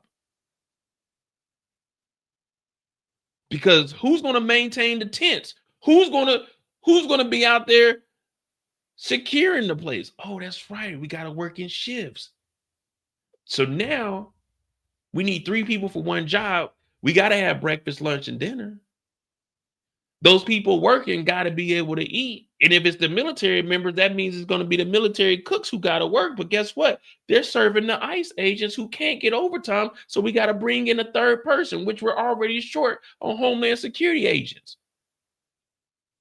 So let's go ahead and add in another $5 billion just on training and bringing in new people. Listen, we're looking at almost $150 billion, and that isn't even started with the deportation of going to round them up or sending them off.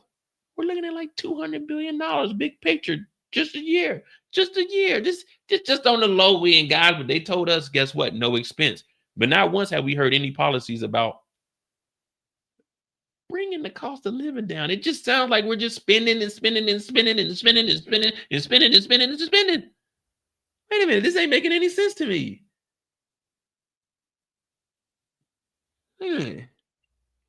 So they say the deportation is going to cost roughly $80 billion, and we done came up with 110. So that's $200 billion right there.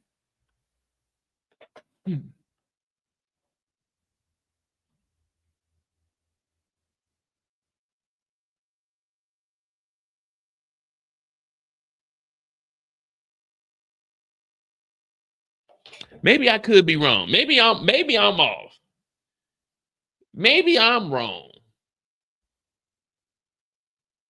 Maybe I'm off a couple billion, give or take.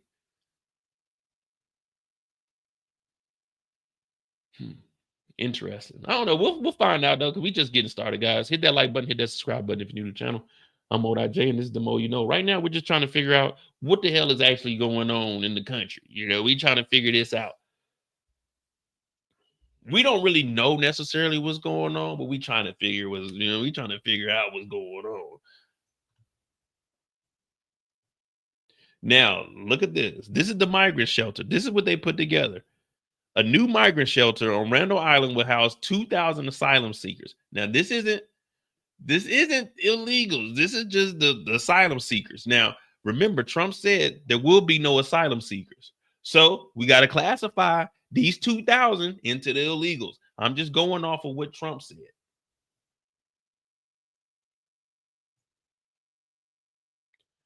Well, that's only for federal employees. I haven't really looked too much into it, but that was for salary because it used to be. So up under Trump originally, I know we a little off topic here, but if you go back under Trump originally, the overtime was for salaries 38,000. You couldn't make over 38,000. But then under Trump, not under Trump, but under Biden, he upped it to I think it was like 54,000. Now the judge that just passed it, there's no overtime. There's none. But it was for federal. It was for federal overtime on salary. Now Biden did up it. Also, you remember two things. Trump said there will be no overtime tax. Well, we just passed the bill that there's not going to be any overtime either. If you go back in 2019, I want to say it was in 2019. Remember what they just said also? They said that there will be no tax on overtime. They took overtime away. They said there will be no tax on tips. If you go back and look at what Trump actually tried to slide in there, it didn't get passed in 2019. I know you guys are probably thinking, damn, Mo, where you be getting this shit from? But in it's either 2018 or 2019, Trump tried to slide in on a bill that corporations, business owners were legally allowed to take workers' tips, but it didn't get passed, but it got overlooked. So when you hear Trump say something, you really have to dig a little bit deeper and go back and find out what he did. Now, like I said earlier, I don't care what your political beliefs are. All I'm doing is presenting you the facts. I'm not making any of this shit up. I'm showing you the numbers. I'm showing you where I get it from. So we'll go back and we'll look at that. We'll also look at what the no overtime was also. So we can just get an understanding of what the hell is actually going on. And I'm going to find out it was 35 pounds. I think it's soybeans. It's like $10 for every 35 pounds. I'm going to find out what it was.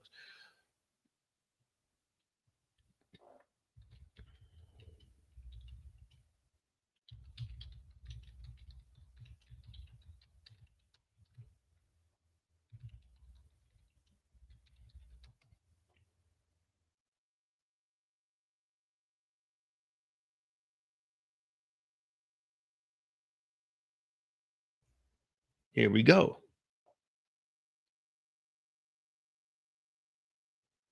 Economic Policy Institute. Here we go. This is 2017. When did Trump get in office? Oh, yeah, January 20, 2017. Check this out. In 2017, employers would pocket $5.8 billion of workers' tips under Trump administration's proposed tip stealing rule. See, you guys didn't read anything about this. No one was paying attention to any of this. But guess what I was doing in 2017? I just got out the military 8 days prior to this. I got out December 6th, I got out December 5th. I joined December 6th. And guess what day this is? December 5th, the day I got out, because I remember reading about this.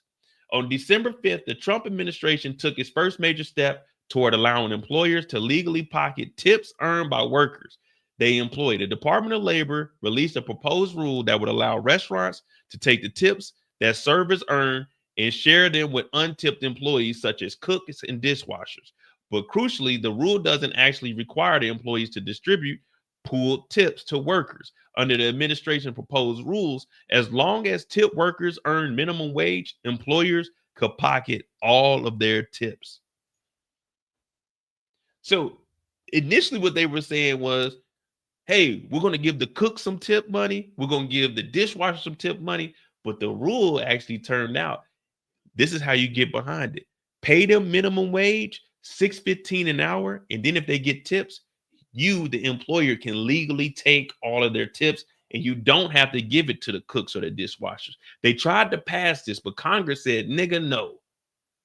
No. They make minimum wage just so they can make tips. But see, no one read up on any of this. See, I'm going back in the archives. Yeah, you guys may think I'm just an ignorant Negro that talks about TV shows. No, I pay attention what the fuck is going on in the world. I pay attention to what's going on in the world now. Did any of y'all know about this? Eric said, I heard about it. They tried to slide this through. Congress said, wait a minute. No. No.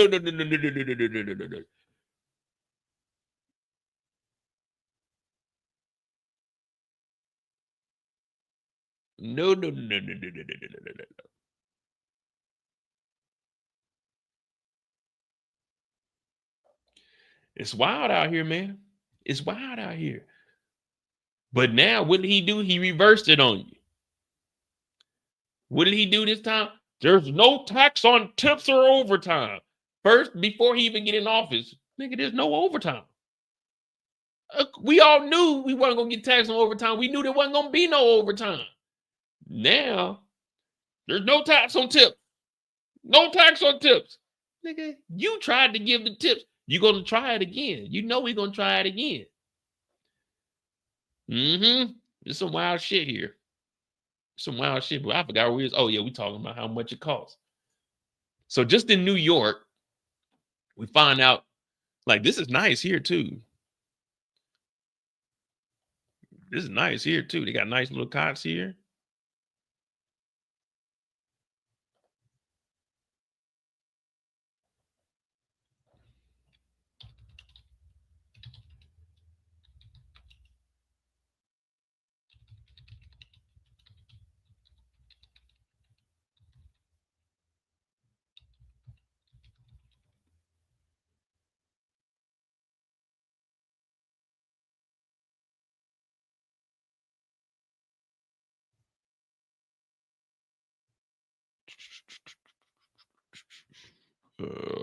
Which one is this? Oh no, only immigrant taxpayer $850. We know we pay extra money out of that, but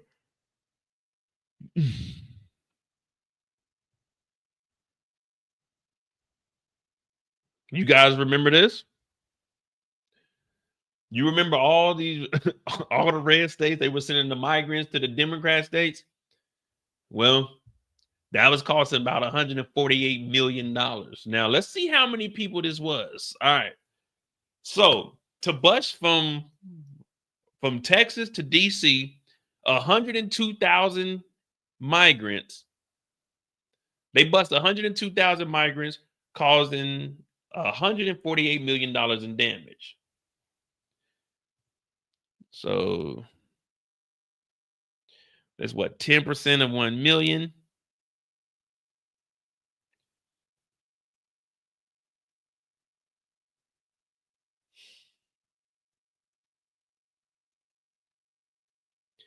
Just to bus 100, they want to do 1 million people. So it's 148 million. 10 times that. Just so we can have the number on the board, man. Just to bus them from all the cities down to the border, 1 million people, of course, it'll be, we'll just say an even $1 billion just for busing. It's going to cost $1 billion just to put all 1 million of them on the bus and take them down to Florida. We don't even know New Mexico, Arizona. We don't even know what part of the border they're about to cross over at. There's no plan for this shit. It's not going to work, guys. I'm sorry, man, but I just had to point this out because it's just not going to work. It's just not.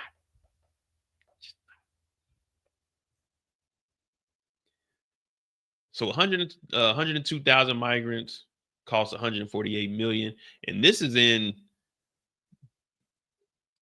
10 million is 13 million now.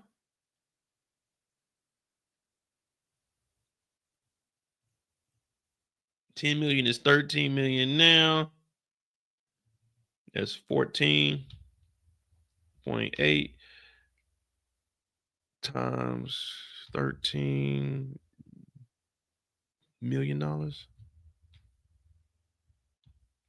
$192 billion roughly with inflation. So almost $200 million in today's currency. That was 2002, like 22. It is what it is, guys. Look, I'm gonna tell you one thing. Y'all about to be paying more than y'all thought y'all was gonna be paying. And let's not get started on our next topic, guys. Hit that like button, hit that subscribe button.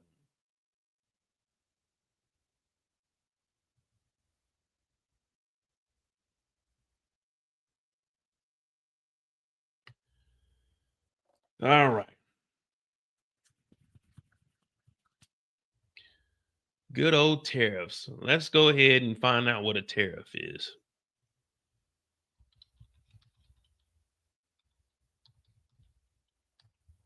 I told you we got us an economic class today, guys. I'm sorry, but it has to be done. Oh yeah, we can watch this. This is a good one here, and then we'll go in. Well, let me do what the tariffs actually are, and then we'll move on from here. We've got passion, we've got determination. Like, and if we set our sights on something, you better believe it's happening. Tariffs. All right. Now, just because, like, with the Ukraine war and everything, we kind of already went over why the Ukraine and Russia war is so important on a global stance, because it's about 30% of the wheat in the world primarily goes to like Europe and stuff, but it comes from like the Ukraine and things of that nature. They are getting their fuel and everything from Russia, which is, you got to remember, like the euro, the pound, the dollar, they all play on each other. Hopefully the dollar can pass up the euro. That's what I'm hoping for. The dollar passes up the euro. So my rent here, it'd be like 1,500 euro. But if we pass them up, that should be like $1,200. You know what I mean? You know, if I can get my rent down to like 1,100, 1,200, 1,000, wow, man, you might see me in Gucci. No way. You might see me in all kinds of the dime. But no. I do want the dollar to pass up the euro, though, man. I've never witnessed that since I've been here. When I first moved to Europe, the pound was £1 to $1.40. 1 euro was $1.23. I think it's got down, the lowest was $1.07, maybe $1.10 per euro. But I definitely want the dollar to pass up the euro so my rent can start rolling back. Feel me? I pay $1,540, but if I can get that down to about like $1,200, oh man, I'm broke, baby. I ain't got it. You feel me? All right, so we're gonna go over what tariffs are. Then we're gonna go into some of that, and then we're gonna see what Trump actually said, and we're gonna see how that applies to our everyday life, and if it's feasible, and if it could work. Which as Eric stated, today's segment is it's not gonna work. It's just not gonna work. But hey, man, this isn't me, man. I'm just giving you guys the fact. I don't care who you voted for. I'm just giving you the facts. I'm on neither side. I just want to survive, make a way for myself, and enjoy life, you know? I just don't want to be paying an arm and leg for grapes. I love grapes. I just finished the whole thing of grapes today. Took them to work. Had them in my little bowl. Put them in the refrigerator when I got to work. About 9 o'clock, ooh, chowing down. I'm talking about, ooh, oh, man, I can, oh, man. I need to go to the commissary and go pick me up some. Matter of fact, I might, I think the Germans got the purple grapes out right now. Ooh, I got to go to the commissary and get me some green grapes. Ooh.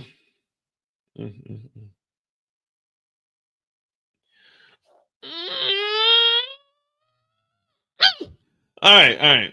Let me get focused, guys. What is a tariff? We're going to go through what tariffs are and why they are good and why they are bad, and why some people are saying the reason behind this is to bring back, it's encouraging to bring back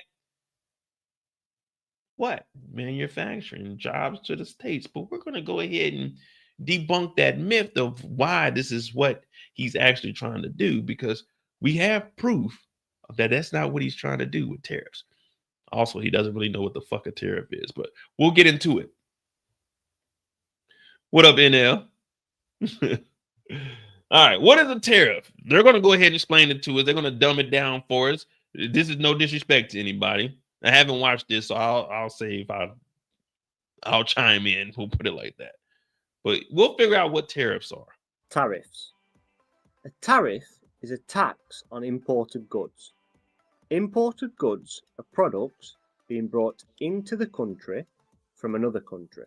For example, coffee being imported into the UK from Costa Rica, whereas exported goods would be the UK selling items such as machinery overseas to another country. A tariff is very clearly a barrier to trade, as it effectively places a tax on these goods and services coming into the country from another. This makes it's a tax on goods coming from country A to country B. But wait, let's see where these tariffs are actually paid. Who pays this tax and where are these taxes paid? These foreign goods coming from other countries more expensive than the ones made and sold domestically in this country. By making these products more expensive, this is a barrier to international trade, as it makes goods from abroad more expensive and less competitive than products that are sold in this country. Let's take a look at a very simplified example. Let's say the cost of a car made and sold in the UK is £20,000. Let's also say you can purchase an imported car from Japan for £18,000, saving you £2,000. However, the UK government decides to place an import tax of 25% on Japanese cars. This would now make the £18,000 car cost £22,500, meaning that it would now be more expensive than the UK car. This example in theory would mean demand would drop for the Japanese cars, and in turn put a barrier in the way of international trade, as demand for imports would drop. So the car may have been cheaper, but once you impose that tariff on it, it's going to bump the price up. So now that 25% that they got to pay on that, the people importing it, the 25% they got to pay, who's actually going to cover that for them? Because they got to pay that $22,500. So now the car is going to be more expensive. So the consumer, you and I, we have to pay more for this imported good. But that's going to try to force us to buy the stuff that's here. Now, the only problem with that, we'll get to it a little bit further on, because this is one of my debunking things that we're going to have to touch bases on. But are we following what a tariff is? It's not taxing the country that sent it. It's taxing you and I that are buying the product that's coming in. Tariffs are also used to promote and protect businesses in their own country and make the option of importing more expensive. So what impact do tariffs really have? Tariffs do have their advantages and disadvantages, and although it can limit international trade, there are reasons governments use tariffs. One of the most obvious advantages is that it means domestic products can compete with foreign alternatives, where production costs and labour is usually cheaper. A tariff makes the goods equal to or cheaper than international competitors. An obvious benefit for the government is that it increases. Okay, we only got a minute. I was about to speed this up. Now, remember, all this money that comes in from these tariffs, I'm going to give you a more simplified version. The money that comes in from these tariffs, guess who gets it? Oh, yeah, that's right, the government. We're paying more and the government is getting that tax. But guess where our tax dollars are going? It ain't going back to us. We just found out that we about to be spending about roughly $200 billion on chasing 1 million people. Their revenues as tariffs are paid directly to the government. An argument often touted by politicians who advocate tariffs is that it protects jobs, especially in manufacturing, where tariffs discourage companies moving manufacturing overseas and in turn saving jobs. However, there are downsides to tariffs. Ultimately, tariffs make goods more expensive for the end consumer. We buy products affected by tariffs every day. Food, clothes, cars, and electronics usually all have tariffs placed on them. Another disadvantage is tariffs are rarely one-sided, and if one country imposes a tariff on another country, then they often retaliate by putting tariffs on their goods. And finally, the counter-argument is that jobs are often lost elsewhere through tariffs. So, for example, in the export industry, where if the country is exporting less, jobs in exports will decrease. What? I ain't gonna lie to you. That was kind of boring there. That was kind of boring there. Let me break this down for you. All right. Right now, what Trump is talking about is implementing a 20% to 100% tariff on Mexico if they don't help out with the migrant crisis. Meaning, someone named one of their, what is a major thing that comes from Mexico? No, is that their song? I don't even know the Mexican national anthem. What is something that comes from Mexico? Because let's go ahead and go into the debunking of all of this.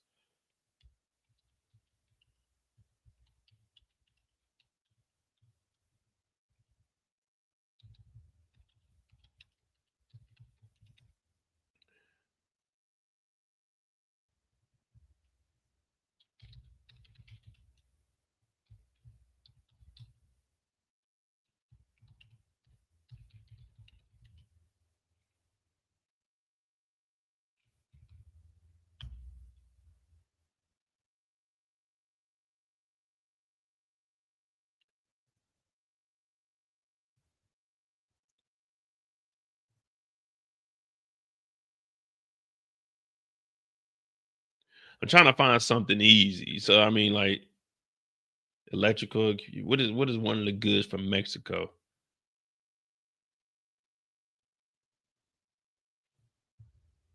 We'll get to it though. But all right, here we go.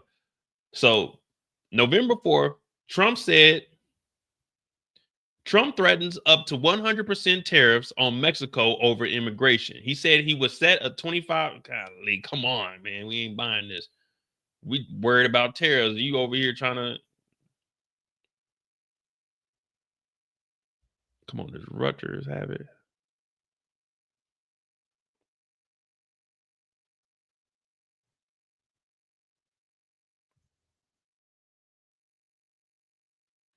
Now, of course, none of us buy Mexican cars, but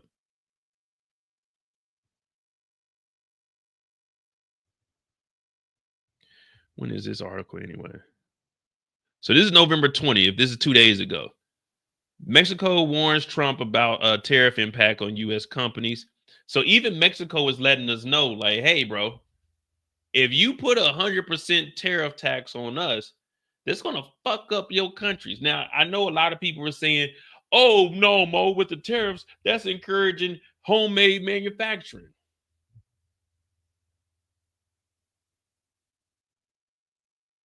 How long is it going to take to build a manufacturing plant, get it up and running, that you're actually going to be able to benefit from it? See, the world economy is called global economy for a reason.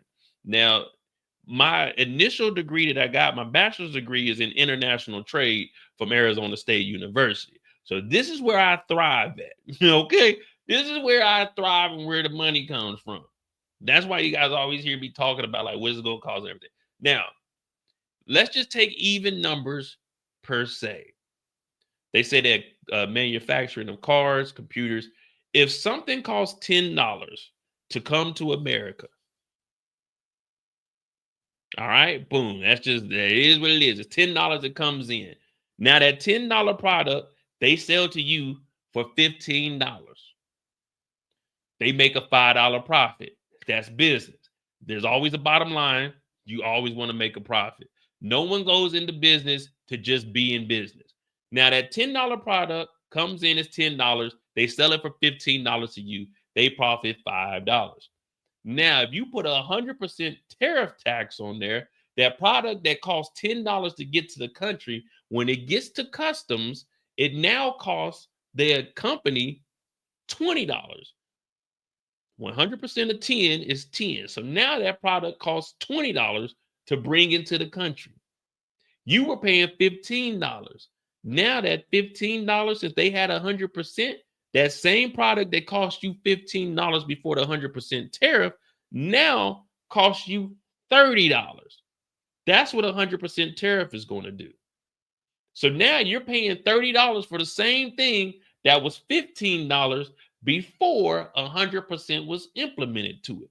Now, Trump is threatening 25 to 100% to Mexico. Also, the same people he told you and I 8 years ago that Mexico was going to pay for the border wall, and Mexico didn't even bat an eye at that shit. Now, we also found out that recently Trump has even floated around a 200% tariff to Mexico on automobiles. Now, none of us buy Mexican cars. I don't even know what a Mexican car is. But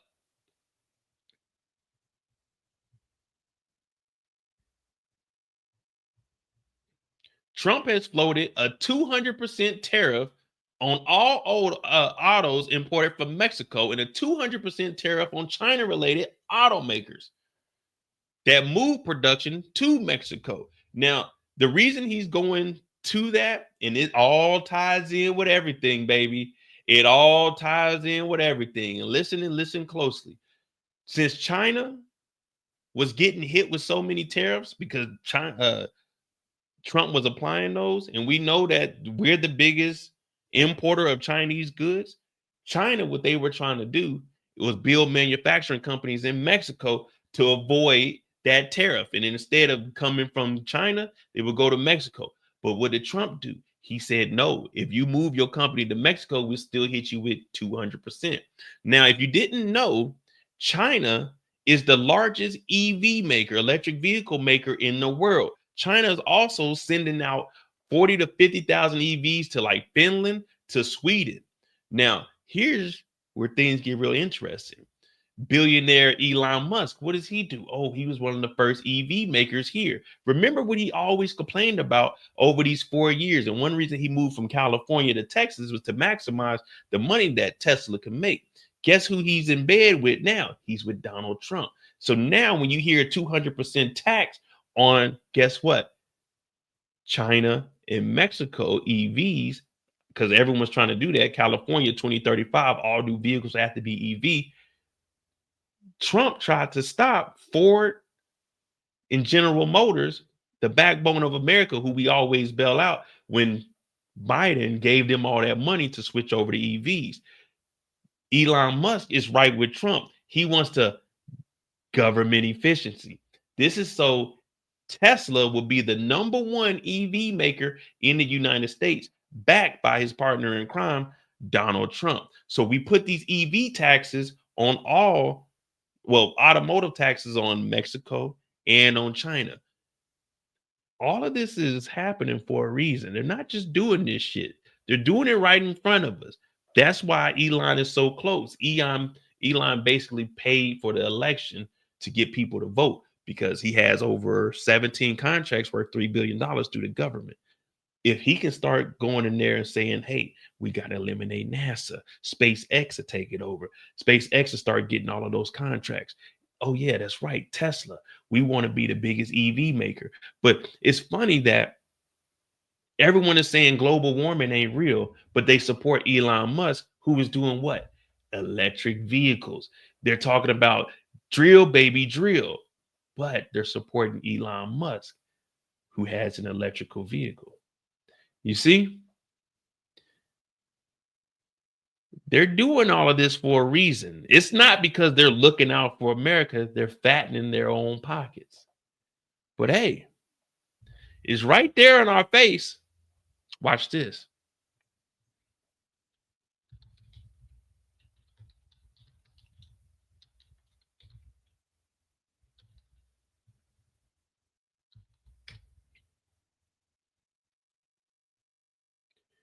And also, you know why China's getting hit so hard? Because China, they have their own electric vehicles. So what do? They put tariffs on Elon Musk. Why? Because China's looking out for their own country. They want their EVs to be in their country. So they don't want Teslas to come in there. They want to be able to get a huge market share so their own back companies will be good in America. Now, this is where I'm talking about what we're going to get into with the tariffs and bringing companies back to America, because nothing that they say is really what they do. This is crazy. This is crazy. I love it though. I love it. China's BYD is the world's largest electric car maker, and it's not coming to America anytime soon because they're supposedly getting hit with that 200% tariff. So this is going to give Tesla the head start. Well, I mean, Tesla already had the head start.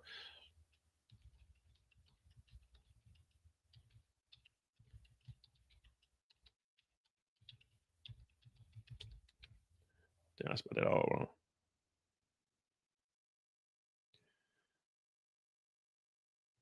Look at this. Automakers to Trump, please require us to sell electric vehicles.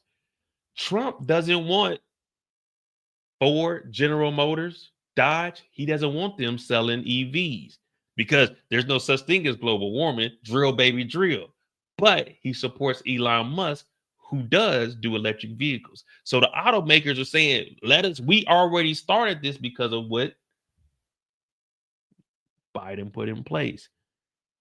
This shit's it's right there, guys. It's right there. Now I know we all over the place, and you guys are probably like, man, Mo, your mind be wondering. But this is what I sit around and think when I'm not watching TV shows. This is what I'm doing. I'm just doing my own digging in my own research.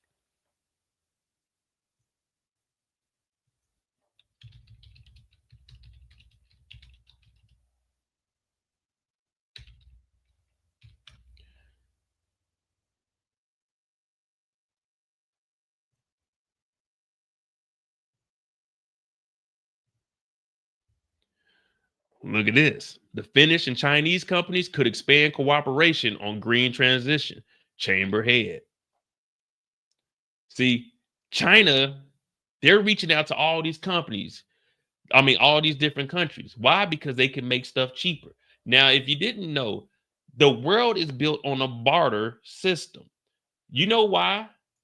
You know why America was discovered? Who knows why America was quote unquote discovered, even though it wasn't discovered? Who knows why? Who knows why America was discovered?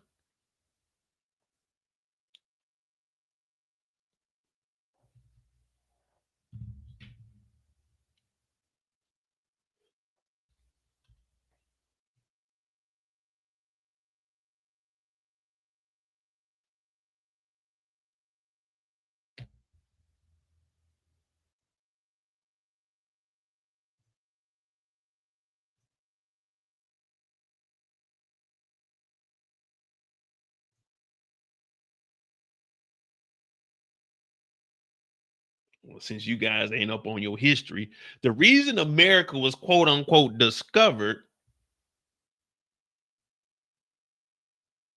the reason America was quote unquote discovered, and why we have Indians who are Native American, is because they were looking for a shorter route to get to India for their spices and trade with them.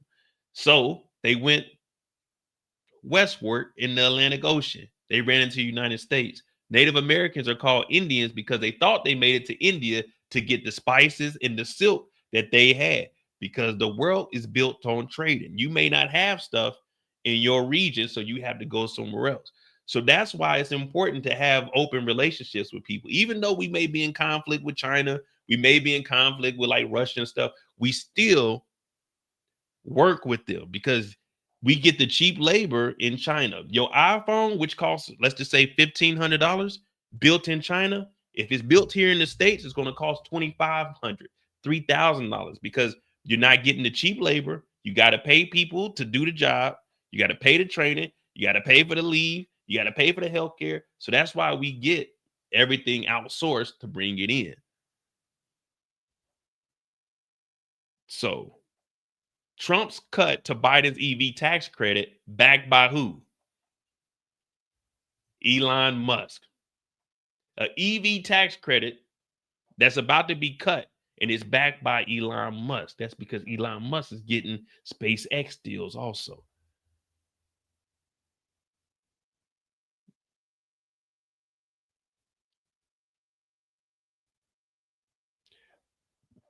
In this tax cut, if you were to go buy an EV, you get $7,500 off. You get $7,500 off of it. You get a tax credit for it. But Musk is like, nah, I want them to pay full price for my shit. You see what I'm saying? So how can you cut the EV tax credit for the big three, but have someone that only makes EV vehicles working next to you? It's crazy, right?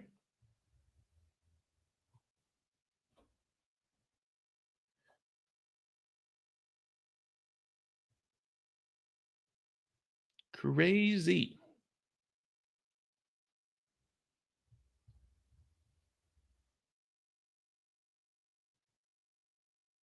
Now, which hurts, what hurts with the tariff that's going to come along that he's alleged, let's just keep it at 100%. Mexico, United States, Canada. All three of us have an open border. Now, you know, when you get your passport, you have a passport and then you have your passport card. The passport card only works in between Mexico, United States, and Canada. It's just so you can go back and forth because we have those open borders. Now, I don't never take my passport anywhere. I always take my card with me and use that as my identification. Well, I mean, obviously I fly with you got to fly with your passport, but when I get there, I leave the passport in the safe in the hotel room, and then I leave my driver's license, I leave my federal CAT card, I leave all that in the room. You know, I only take my my passport card, because you can use that as ID out here. But yeah, man, it's just wild. So thinking that imposing these tariffs are going to bring jobs back, watch this.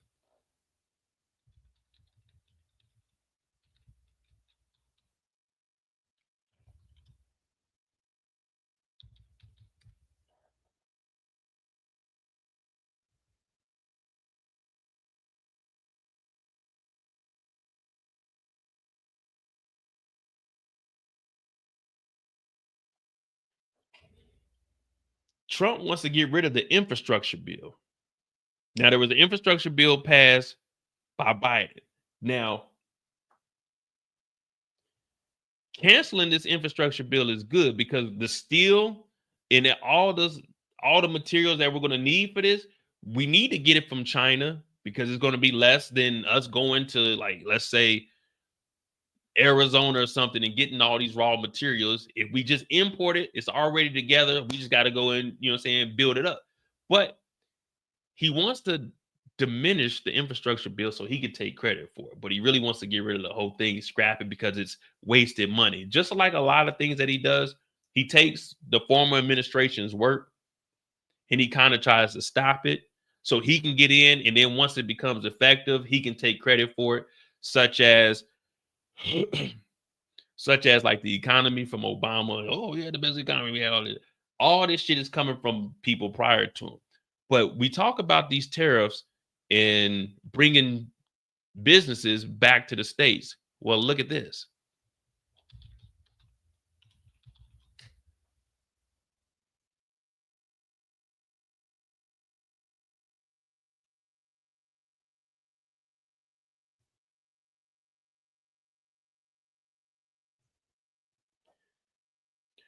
If you guys don't know, come on, Business Insider, we not paying for this.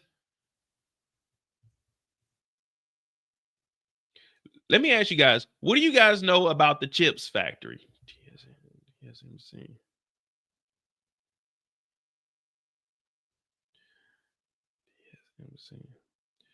What do you guys know about the CHIPS Act and why the CHIPS Act was implemented?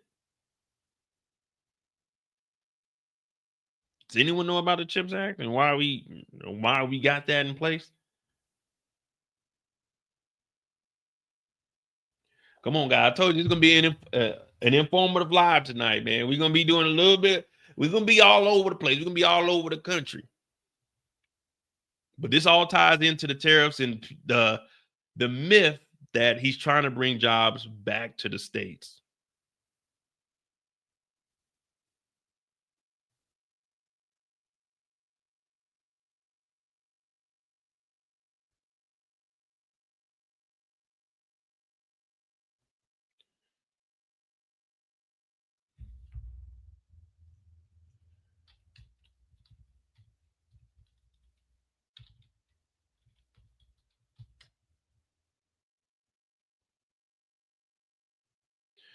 Everything has a chip in it. Your phone, this microphone, the camera, your TVs, your cars. You remember during the pandemic, you guys remember chips?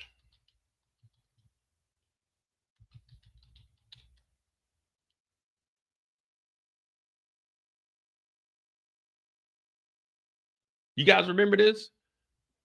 The semiconductor crisis, addressing the chip shortage during the pandemic. They couldn't make vehicles. They weren't making new computers at the rate that they were. Well, that's because there was a chip shortage. And the reason there was a chip shortage is because everyone was in the house. That means there was more online, but also there was one main place that we were getting all of this from, and we were getting it from Taiwan. The largest manufacturers of chips are over, the semiconductor chips are over in Taiwan. So we have the CHIPS Act. The CHIPS Act was put in place by Joe Biden because there's always been a threat of China invading Taiwan. So what he did instead was, since we know we're always growing, well, actually our numbers are down a little bit. The CHIPS Act was instilled so we could have the manufacturing companies here in the United States of America. So we wouldn't have to depend on Taiwan, because if China ever did anything, not only will we have a chip shortage, we might not be able to get any chips. So now in Arizona, with the CHIPS Act being passed, Biden locked in another $6.6 million for TSMC chip factories, ensuring Trump can't rescind the CHIPS Act. Trump wants to get rid of the CHIPS Act, but he just told us that he's implementing these tariffs to bring jobs back to the United States of America. Now, chips are in every single thing, every electronic that you use, there's a chip in it. Some kind of semiconductor chip. We're about to be producing them on our own land. Yes, of course, that's going to bring up the price. But just like he said, he's trying to bring jobs back. No, he's trying to cut the CHIPS Act. That's why Biden is sending this money down there so we can have this on our home front, because in 2027, there's a possibility that China will invade Taiwan. There's already tensions there. But if you've been paying close attention to what's going on, I mean, you may not, you might. India, South Korea, Japan, and Taiwan, they're trying to come up with their own NATO. a NATO of some form where they all work together because they have a fear that China might invade Taiwan, which I mentioned earlier, which is why we have the first chain islands that protect, like everything is blocked in. So all of this has been put together years and years before we were born. You know, after World War II, everyone started coming together. Okay, we can make this global economy work if we all work together. Let's team up. So India, South Korea, Japan, and Taiwan, they're all trying to come up with a way to help each other out in case China does invade Taiwan because they want to take that land back. So Joe Biden, with the assistance of all the smart motherfuckers, not including me, he already knew about this, so they started the CHIPS Act. So now we'll have the semiconductors here because missiles that we shoot off, the tanks that we drive, all the military shit that we need semiconductors. So that's what that's where the CHIPS Act came from. And we know that Donald Trump is in fact trying to end the CHIPS Act, but he's telling us he's implementing these tariffs to bring jobs back. But that doesn't make sense. If you get rid of the infrastructure bill, the CHIPS Act, that's taking jobs away from Americans. When we already have a shortage, when you're about to take away the immigrants, the illegal immigrants. So it's all kinds of wild shit going on, but it's right there on our faces. But we can't really say much because we have small voices. And I'm just a nigga in Germany. So I really don't have no say. So they definitely aren't looking to me for advice. Now, do I have world economic advice? No. I'm not going to sit here and say that I do. I just understand a little bit about trade and business. Now, am I the brightest motherfucker? Hell nah. Out of 329 million people in America, I say I'm at least top 50 million smartest people. I'm top 50 million. I put myself in that area, give or take 10 or 20 million, but you know what I mean?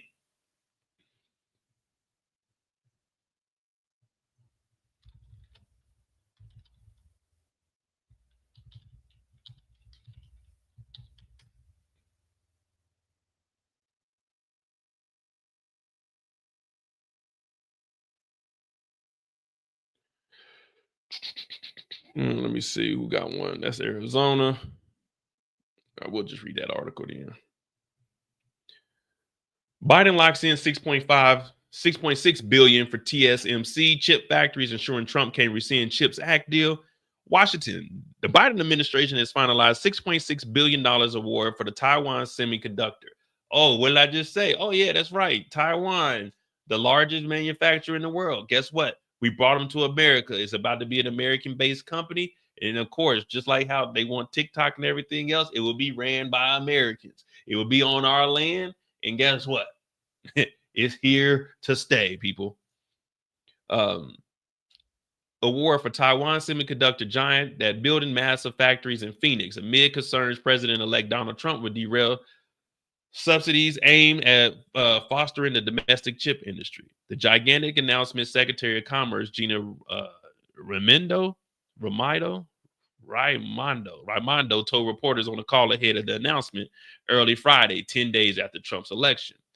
This will be one of the most important investments that we make as a country to advance our economic and national security, he said. The Taiwan Semiconductor Manufacturing Company plans to invest $65 billion. So the company from Taiwan is investing $65 billion of their own money to actually build this. Now, the funding and everything for the CHIPS Act is opening up jobs. Now, I hope they go into how many jobs are going to be available down here. And not only when you build these factories become their own little communities. Once you have these factories pop up, guess what?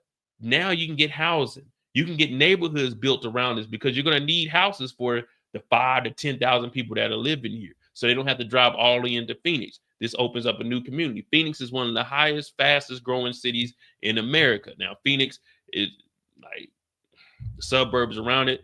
Phoenix is huge. Now, they're probably going to use Phoenix as one of the hubs to start looking for illegals because there are a lot of Hispanic people down there. But let me tell you something. I love Phoenix. If you ever get a chance to go to Phoenix, go to Phoenix. I love it down there. But let's continue on. So this Taiwan manufacturer, they know that, hey, this CHIPS Act is coming. We putting up $65 billion of our own. We about to make our money hand over fist because if we can produce all this shit here, these other companies, like Kendall said, Sony, hey, man, we need some semiconductors. We'll get them from you. But then you got like AMD, you got NVIDIA. But they got to get their semiconductors made from some kind of manufacturer. So they'll get it from here, then boom, they'll put their technology on it. They'll send that technology to them. The manufacturing company actually make the semiconductors, send it back to the companies, send it to us so we can get on the computer, get on all these other shit. Samsung will buy from them. Apple, everyone's going to be buying these semiconductors. Now, are they going to be a little expensive? Hell yeah, because they built in the States.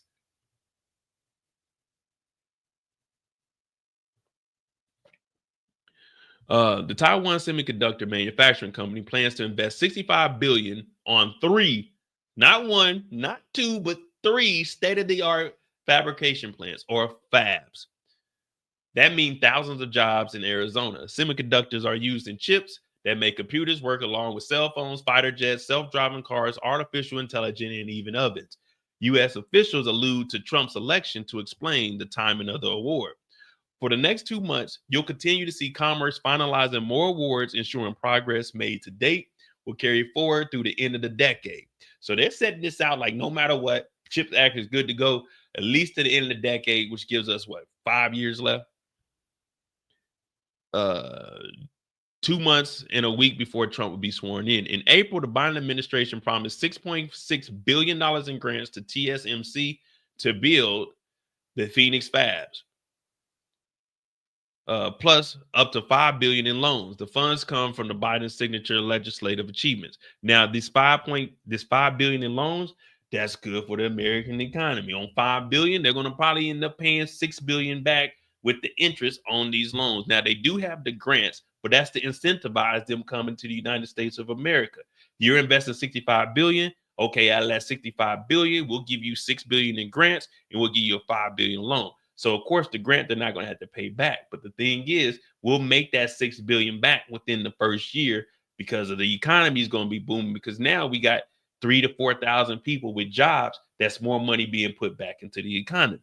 So that's how that works. And then with the loan, the $5 billion loan, let's just say roughly be $6 billion back. So that's $1 billion created that comes back, which will be sent back into the infrastructure, which we were going to have the infrastructure bill, which would help out with the highways, the interstates, going throughout the cities to be able to connect city to city. So everything that Biden was doing, you know, people say is stupid, but when you look at the big picture, it's actually pretty good for the economic development of the United States of America.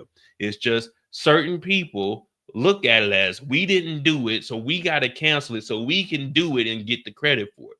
But all of this shit is put in place for a reason. They don't just do shit just for shits and giggles. Well, the CHIPS Act, why are we doing the CHIPS Act? Because we know about what's going on in Taiwan with China. See, whether you like them or not, they did a lot for the economy. Like, they did turn it around. We got more jobs than ever, but you know, it's just too expensive to live. But we're going over the tariffs right now. And while we're down this rabbit hole, we're looking at with these illegals being pushed out. Oh, it's about to get expensive as hell out here, guys. So go ahead.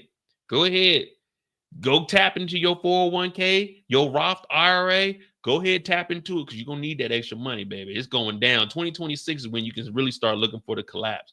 The prices are going up and your income is going down. But that's just what the, economists are saying. I don't know nothing about that. But here we go. So they get the $5 billion in loans. The funds come from one of Biden's signature legislative achievements, the CHIPS and Science Act, which set aside $52 billion for chip research, manufacturing, and workforce development in the United States of America. Now, there's a thing called Moore's Law. Does anyone know what Moore's Law is? And I'm not talking about me, guys. Does anyone know what Moore's Law is? That's important when it comes to chips and like memory and like technology. We'll go into that. But as I was pointing out, TSMC, one of the world's largest company, makes chips for leading technology and artificial intelligence developers, including Apple, NVIDIA, and AMD. Now, I'm invested in NVIDIA, AMD, and in Apple. Now, of course, I'm trying to get my position on Apple to I want to get to at least 300. I want to get my NVIDIA up to 100. And then my AMD, I'm behind on. If I can just get that up to like my position to like 50, I'll be all right on that. But Apple, I'm trying to get to 300. NVIDIA, trying to get that to 100. And then AMD, I'll hover around there, try to get to like 50, maybe 100. But we'll see where we go from there, you know. But in June, Trump rattled investors when he accused Taiwan of stealing U.S. chip industry, and asserted that U.S. shouldn't be giving them billions of dollars to build chips. The chips deal is so bad, he said October 25th to Joe Rogan.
The largest manufacturer in the world is spending $65 billion to build 3 fabrication companies, manufacturing fabs here in the United States to make what? American-made chips. How is this bad when you're the one talking about giving away U.S. chip industry? What chip industry do we have? We've been getting shit from them since the beginning of motherfucking chips. Now we get it on our homeland. The 2 largest chip makers, AMD and NVIDIA, oh yeah, and also Apple, all are going to be buying from this shit. They're going to be paying taxes here in the United States of America. So the $6 billion that we gave them in grants, we're going to make that shit back every year, probably 10 times that. Why doesn't anyone sit down and say, hey, real quick, Donnie, when you said that kind of contradicts what you're trying to do, right? You're implementing these tariffs because you want to bring jobs to the states, but that's what the CHIPS Act is. So we can do all this shit in-house here in the United States of America.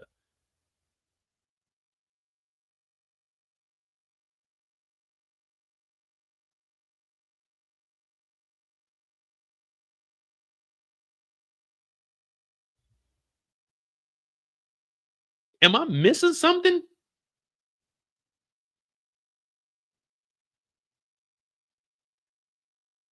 We're bringing the world's largest semiconductor manufacturing company to the United States to make shit for Apple, for NVIDIA, AMD, here, giving Americans jobs, paying taxes here in the United States. They're going to pay us back all the money that we gave them in loans. How is this bad? Oh, the chips is just a bad deal. Taiwan is still in the U.S. chip industry. What chip industry have we had in the United States? We've been buying all this shit from them. It was a fucking shortage during your fucking pandemic. We couldn't get cars made because Taiwan had all the shit over there, man. We couldn't get shit through because you fumbled during the pandemic. We couldn't get shit in, man. The fuck is he talking about? The fuck is he? It's just a bad deal. It's a good deal, motherfucker. There's gonna be a lot of jobs created from this shit. Now, of course, prices are gonna go up, but the shit's here. If China does anything to Taiwan, guess what? We ain't got no shortage. We got 3 manufacturing companies. We good to go on American soil. And guess who's working there? Oh, yeah, that's right. Americans. Oh my goodness. So that's why when I hear people say, oh man, they're doing all this dumb shit, I'm like, no, this isn't dumb. This is actually, because guess what? Watch. In a year, 2 years, once all of this is going through, and we're going to say in 2025, 2026, oh man, America's leading the way in chip manufacturing with these 3 new companies. Who's going to take credit for that? Who's going to take credit in 2 years when this shit is fully up and running? These 3 manufacturing companies, buildings. Who's going to take credit for this? Who's going to take, who's going to take credit for this? Fucking Donnie. We had the biggest chip deal in the world. We got the best chips here, made in America. I promise to bring jobs back. The tariffs I'm putting on these other. No, motherfucker. You tried to end the shit. I'm already going through everything you said, and we going back to what you did, and we canceling this shit out. No overtime tax. You took overtime. No tax on tips. You tried to get this tip stolen, motherfucker. We on your ass, Donnie. And all you motherfuckers I seen, like I said, I don't care who you vote for. Oh, he's going to make America great again. Yeah, but this is a bad deal.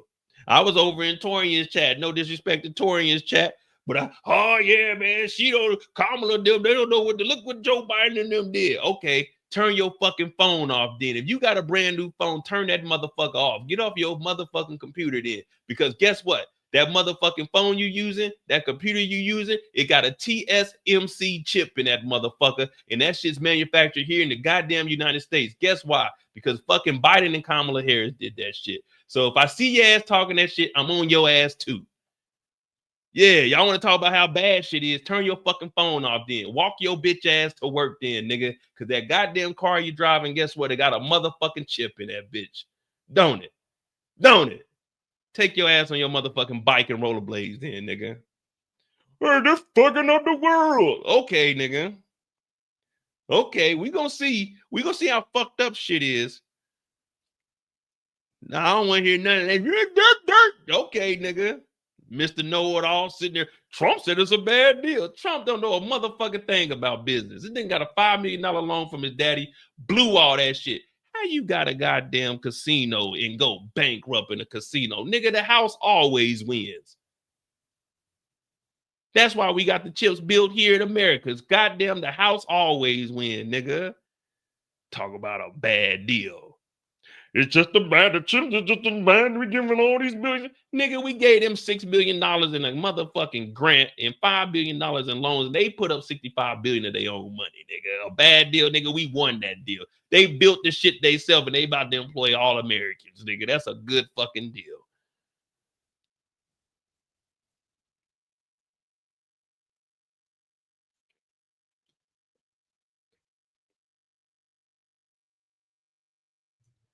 Where would the chip manufacturers be located in the U.S.?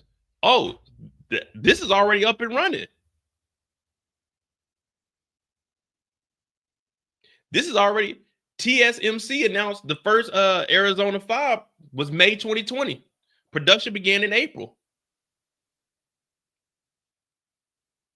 The CHIP Act didn't get passed till 2022, but they were already in negotiation with TSMC. You see, Arizona is a desert. That's why they chose Arizona. They built down there. It ain't nothing but open land. Open land.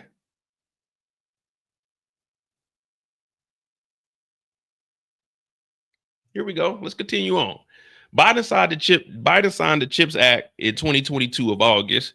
The company announced a second fab in December that year, with production expected to start by 2028. The company announced its third in April when Biden announced a preliminary agreement. So they stacking them up. They already got it.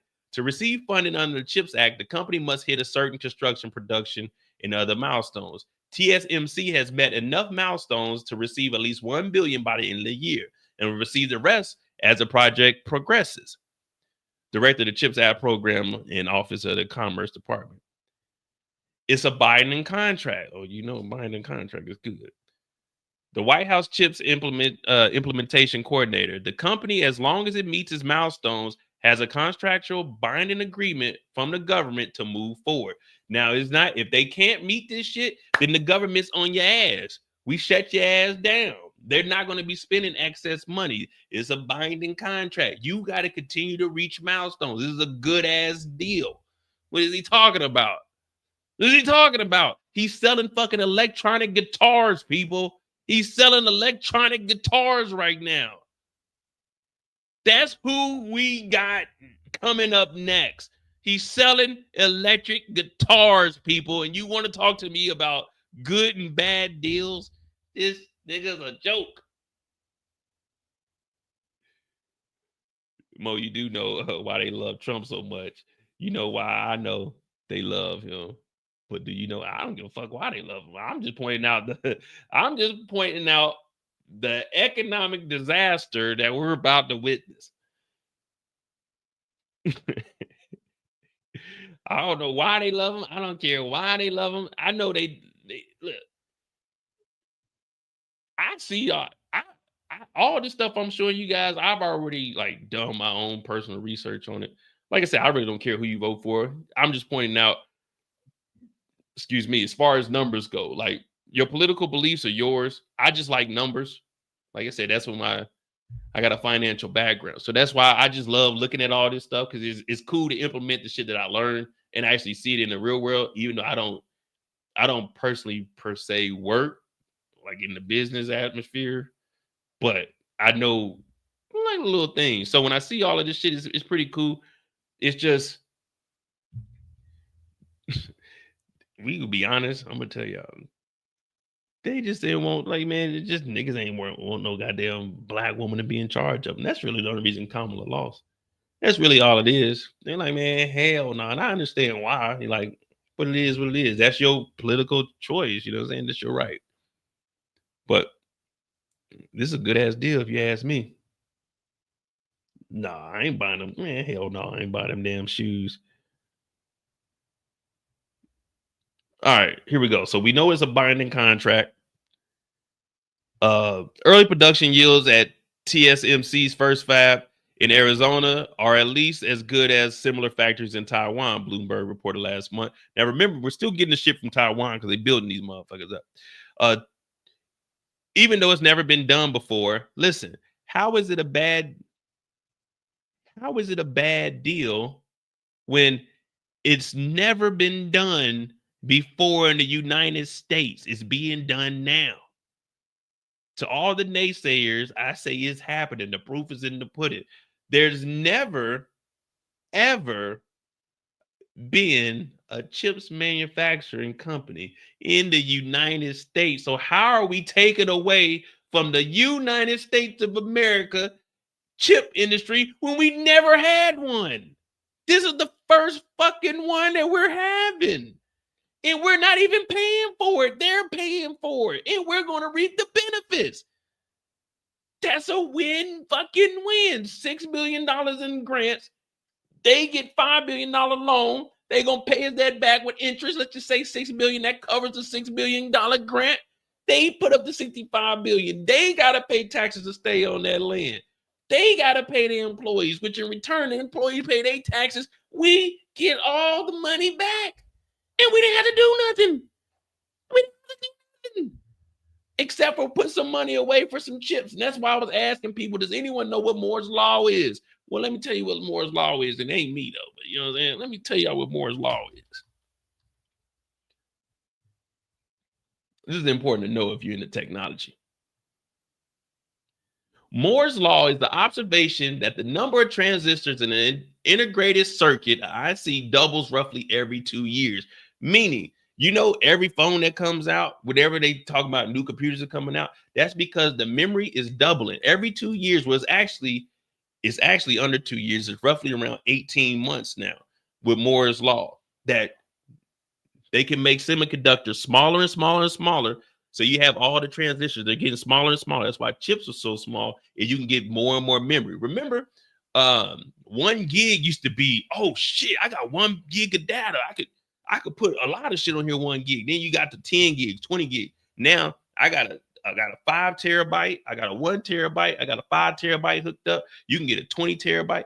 That's because Moore's Law, every 18 months, is just doubling and doubling and doubling and doubling and doubling, which is good for us because now we're about to have the semiconductors here in the States. So with this happening, we're going to start progressing very, very quickly here. It eventually is going to go down from 18 months to about roughly a year on how fast they can crank these things out. So memory is getting faster. Of course, your graphics are going to get better. Shit's going to start getting so realistic. That's why you're starting to see a lot of VR and all this extra shit coming out. It's because we're able to do this because of Moore's Law. Now, with this being the first ever semiconductor manufacturing plant that we're stealing from America, but it's in America for the first time ever, this is going to allow America to stay up to date. Now you see South Korea, you got Samsung over there, how they knocking shit out. You got Japan and Sony and Nintendo and how they knocking shit out. You see what I'm saying? You got all these manufacturers, Philips, Panasonic, all of these are fucking not European, but they're Asian countries. They're going quick. This is putting us in the game. So by 2030, 2035, we in there. We can at least compete and keep up with the fuck they got going on. So it's not a bad deal. Everything isn't going to happen right now. It's not day one mass deportation. This shit is the long game. So it's not a bad deal. That $6 billion that we gave them in grants and that $1 billion they get a year if they're meeting the milestones, we're going to make so much money off of this shit. And we're going to be self-sufficient. We don't have to worry about outsourcing as much. Because we want to get to the point where, yeah, we can have everything made here in America. But of course, that's going to be expensive as hell. That's why it's good to have these relationships with people and not slap them over the fucking head with 100% and 200% tariffs. Now, of course, when they start acting up, like when China was having their little thing, we had to hit them with a couple of tariffs to let them know, stop fucking around with us. But you got to scale it back. And that's why Mexico and Canada, we have the open borders because we got a good ass relationship. But to hit Mexico with a 200% tariff, 100% tariff, when this is supposed to be our fucking open border ally, our little brother, that's bad for business. That's bad for business. Telling them they got to build a wall, that's bad. They're not building no fucking wall. They don't want no wall. They don't give a fuck about no wall. We don't even give a fuck about a wall. We ain't even got a wall built. But hey, it is what it is, man. I'm just here to give you guys the fact. I'm not making up anything. Everything I'm showing you guys is what he said and what the truth is. That's it. Trump is the representative of peak whiteness to them. That's all it is. And they say we love identity politics. Yeah, man, it's just, I don't know, man. They see Trump and they just believe everything that he said. Oh, yeah, it's good. They still believe that the stimulus checks was sent by this nigga. They still believe that the election was stolen. It's just, and I mean, to be honest with you, they didn't want no black woman to be in charge. It's not, some of them say she was incompetent. She's smarter than this guy, obviously. But as far as like book smart, yeah, he may have had like a one up on her in business, but it's not even good business. It's always finessing business. It's going bankrupt, taking my money, taking out loans on shit, borrowing against it so I can keep the money, putting my assets somewhere else. So that's really all he's doing. The nigga's a con artist, but you gotta, I mean, it is what it is. Like I say, we gonna survive. We did 4 years. It's gonna be rough. They're gonna try to stay in office longer than 4 years when it's over with. More people gonna realize that it was actually fucked up with what happened. And we'll get through the 4 years. It's gonna be funny as hell. Are we gonna be affected real bad? Probably not. Will we see a difference? Yeah.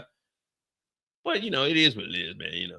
It's all good to me, man. We almost at 3 hours, man. But that's what tariffs and bringing jobs back to America is. If that, if that was any kind of clarity, let me know. I mean, I try, at the end I had to get a little animated with it, but in all seriousness, that's what's going on right now. So we just took everything that he said and we applied it to what's really going on and how mass deportations is not, first of all, it's not even feasible. We're not even capable of doing that. And then we got the tariffs. It's just a bunch of talk, to be honest with you.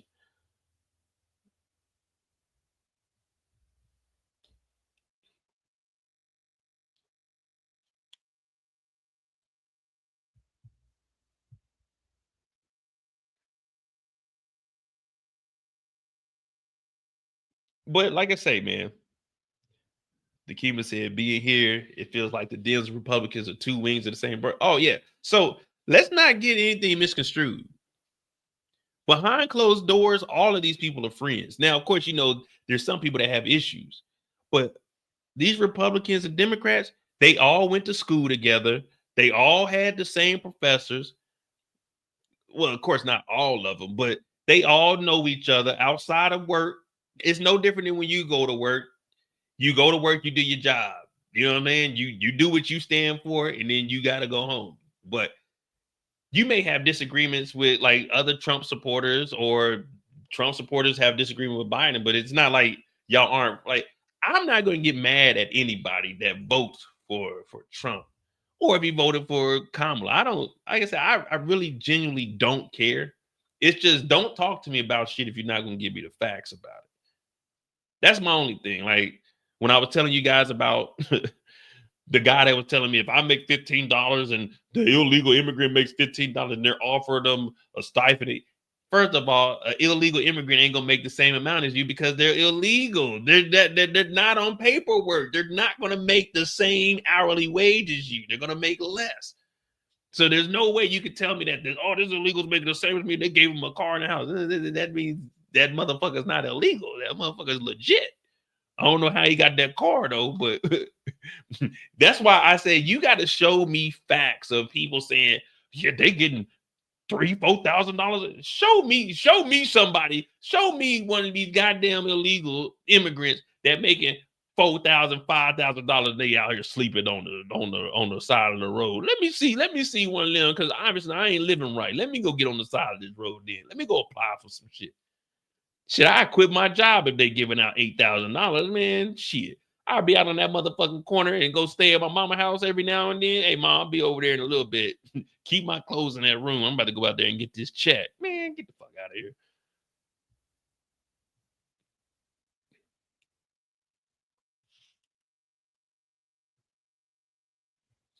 Oh yeah, in public, I don't really talk no politics or anything like that, but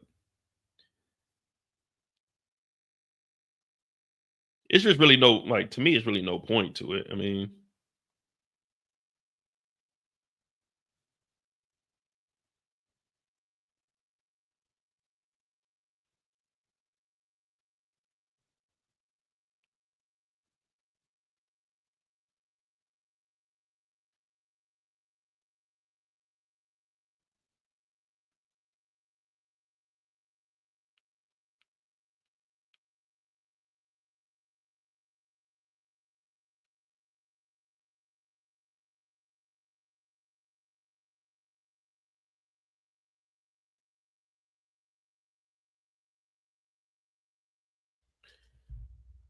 they're here. Well,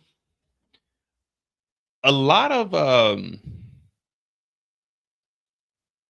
Latinos consider themselves white. So I was let me find it. And I think it's like 10 years, a lot of Latinos are going to consider themselves white. And initially, years ago, remember they said white people were going to be the minority?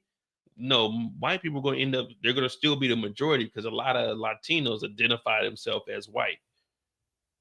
Let me see if I can find it. It's this researcher.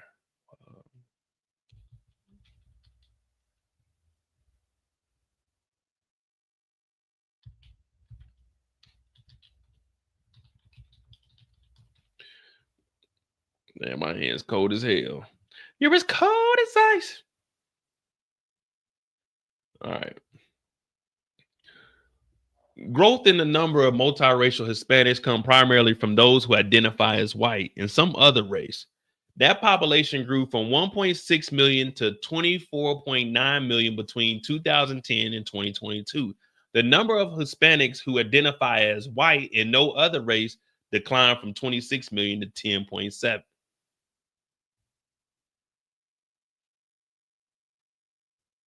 So in 12 years, it went from 1.6 million Hispanic people identifying as white to 25 million people. I did not know Latinos were identifying as white.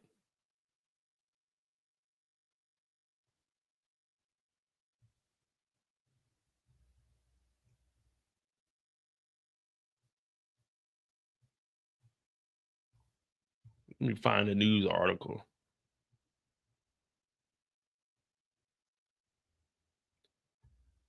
Look, in 2021, asked about their race in this way, more than half the Hispanics in the survey identified as white, 58%. You see, when we were growing up, we were thinking, okay, all these Hispanics are coming over here. They're going to be the majority. They're identifying as white.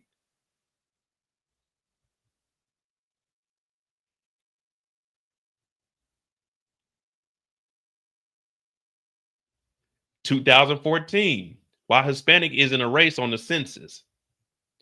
Code switch. What I found in my research that is in Texas, 2/3 of the Latino population checks white.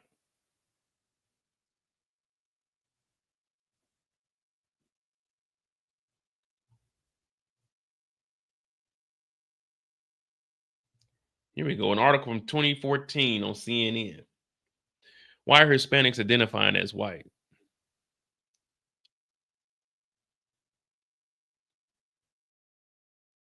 For all complexity of our national complexion, Americans still too often think that white makes right. Consider a new study of a census returns reported by the Pew Research Center. It showed apparently that significant numbers of Hispanics are now identifying as white. The research was presented at the recent Population Association of America meeting. Some news reports suggest that Hispanics, rather than solidifying a distinct ethnic identity and becoming a driving force of a majority minority future, that's what I was saying. Remember, we were growing up, we were thinking, okay, all these Hispanics are coming in. Hey, they're going to be the majority. No. Might instead try to be just the largest group of immigrants, such as Italians or Jews, to become white. Which back in the day, Italians weren't white. Italians were Italians. Jews were Jews. But now everyone is just following up under white. Such a shift, if it's real, has potentially big implications. Look at this, 2014. Think about national politics, where the Republican Party plays to a shrinking, Asian, and increasingly ancient base of white voters. If large numbers of Hispanics were to start thinking themselves as white, that could alter the calculations and rhetoric of the GOP. They told us this in 2014, people. 2014, May 30th, 2014, they told us that 10 years from now, they're going to be identifying as white and they're going to vote for the white man. They told us 10 years ago. 10 years ago. 10 years ago, they told us that the Hispanics are going to vote for a white man. It's always been in our face. So you can't blame black men for not voting for Kamala. You can't blame black women for not voting for Kamala. You got to blame the Latinos. And guess what? They all thought they was just going to get away with this. He's not going to tear up our families. We're legal. Doesn't matter. You're Hispanic, they own your ass. Oh, yeah. Ecuador, Brazilian, Chile, Nicaraguan. Yeah, all of you, they coming for you. White ain't right. Your white ass is going left at the border. They sending you back. I hope you guys understand what you voted for. I hope you do. Because white ain't always right. 2014, they told us exactly. Look at this. May 30th, 2014. This is exactly what the fuck is going on. This is verbatim. Think about national politics where the Republic. Hold on. Let me get this right.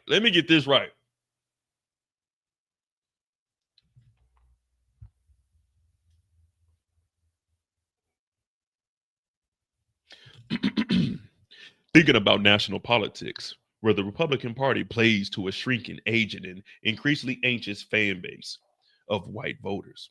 If a large number of Hispanics were to start thinking of themselves as white, that could alter the calculations and rhetoric of the GOP. But it turns out such scenarios are, at best, premature. What the new research really appears to reveal is just how confused we continue to be about race, and how, even amidst the confusion, whiteness remains dangerously malleable idea that Americans must deal with more candidly. Let's start with 3 points of confusion that Pew's report on new research revealed. First and foremost, at basic is a statement that has been repeated yet ignored so often that it's like the fine print in an ad. Hispanics can be any race. That means there are Black, white, and even Asian Hispanics. The label Hispanic, meaning with origins or heritage in Spanish-speaking countries, was intended by the census to be category in ethnic heritage, not an official race of its own. Yet in recent decades, Hispanics and Latinos have indeed begun to forge a cross-cutting identity that can feel like a racial category, shorthanded as brown, and is sometimes set beside the other major blocks of America, racial color grid. So Hispanics can be at once a race and not a race. It's no wonder that the media coverage of Hispanics can be muddled. The second point of confusion is that the new research did not in fact find a Hispanic flight to whiteness. What it found was a growing numbers of Hispanic when told by government forms that they were not a race unto themselves and that they had not chose a race, chose the category called white. As the study authors noted, this reflected and limits the census forms, which are to change in 2020, at least as much as any underlying yearning among Hispanics to be white. Oh my goodness, they called this play by play, word by word in 2014. Oh my goodness. Oh, but this brings to the third point of confusion, which is that to the extent that some Hispanics did in fact want to be seen as white rather than Hispanic, they were using the clumsy language of color to express subtle reality of class. Basically saying, I'm not brown, I'm white. I'm better than you. I make more money than you. I don't want you around me. I'm white. I'm coming back, but when you see me, I'm white. That's what they were saying. That's what they were saying. In 2014, they had this laid out and none of us even looked at it. But they say CNN is fake news. How is CNN fake news when they predicted the 2024 election in 2014, 10 years prior, and the Latinos voted for the white man only to get screwed by who? The white man. Oh, it hurts. It hurts, but this is what you wanted because you thought you was right. Or, I mean, white. Oh, did you mean you thought you was right? Or, wait, did they think they were white or did they think they were right? Which one was it? Someone let me know. Did they think they were white or did they think they were right? Which one was it? I'm not sure. Hispanics, I'm sorry, it's unfortunate. I know not all of you guys did this, but I guess the ones that thought they was white, I mean the ones that thought they was right. What is it? Did they think they was white or did they think they was right? I'm confused right now. I don't know what they was voting though. I don't know if they thought they was white or they thought they was right.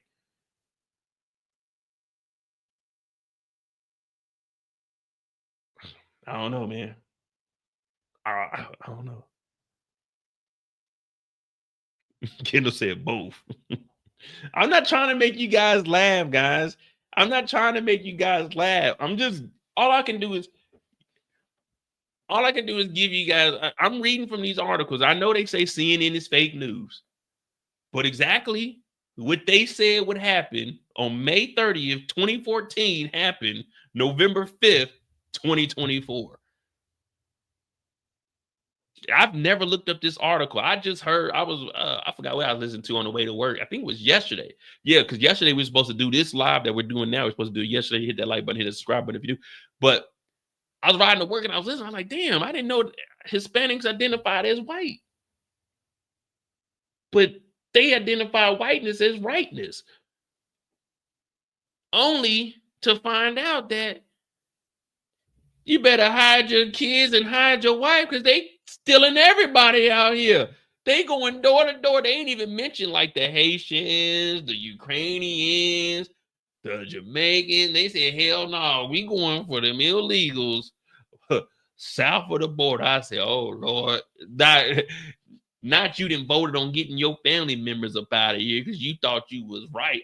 White. Right. Damn, I can't remember which one it was. Was you right or was you white? I can't even remember, man. I can't even remember. Torian, my mind is shot. I don't know if Hispanics are identifying as right or white. I don't know.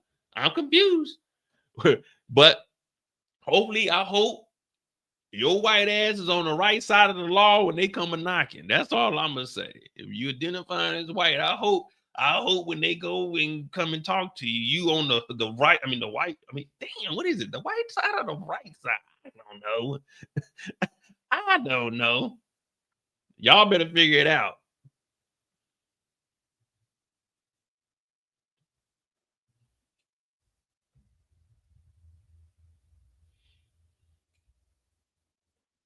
Oh, man. Man, it's too good, man. We have 3 hours. I told you we're going to do at least a 3-hour live. So we got free time now, man. Whatever y'all want to talk about, we got free time, man. We're going to ride off into the abyss. I got one more day of work. And let me tell you.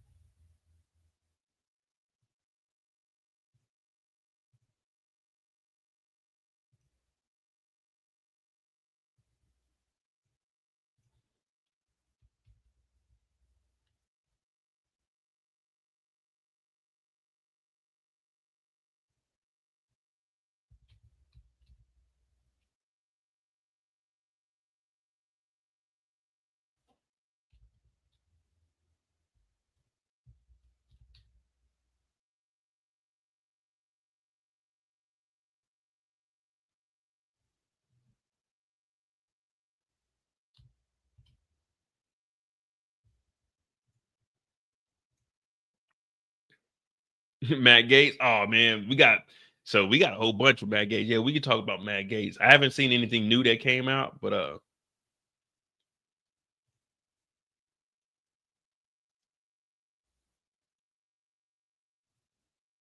give me a second. Yeah, we can talk about Matt Gaetz, and we got to talk about the Secretary of Defense.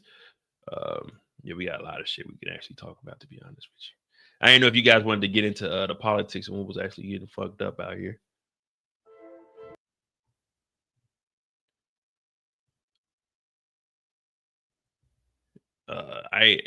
I didn't know if y'all wanted to. Let me see something.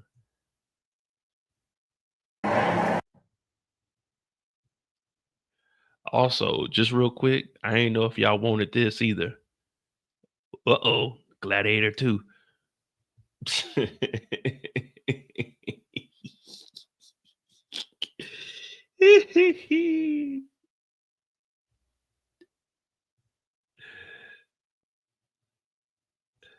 Gladiator 2. I ain't know if y'all wanted that or not. You know what I mean? I ain't know if you want Gladiator 2. All right, we got Matt Gaetz. Let me get this out of here, man, before I get copywritten. You know what I mean? Gladiator 2.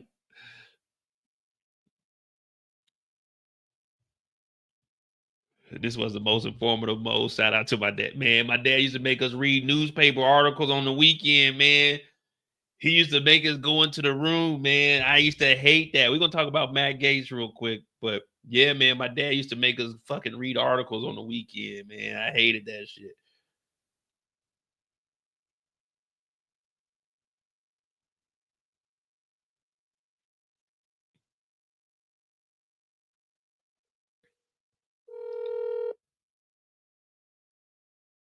Give me a second, guys.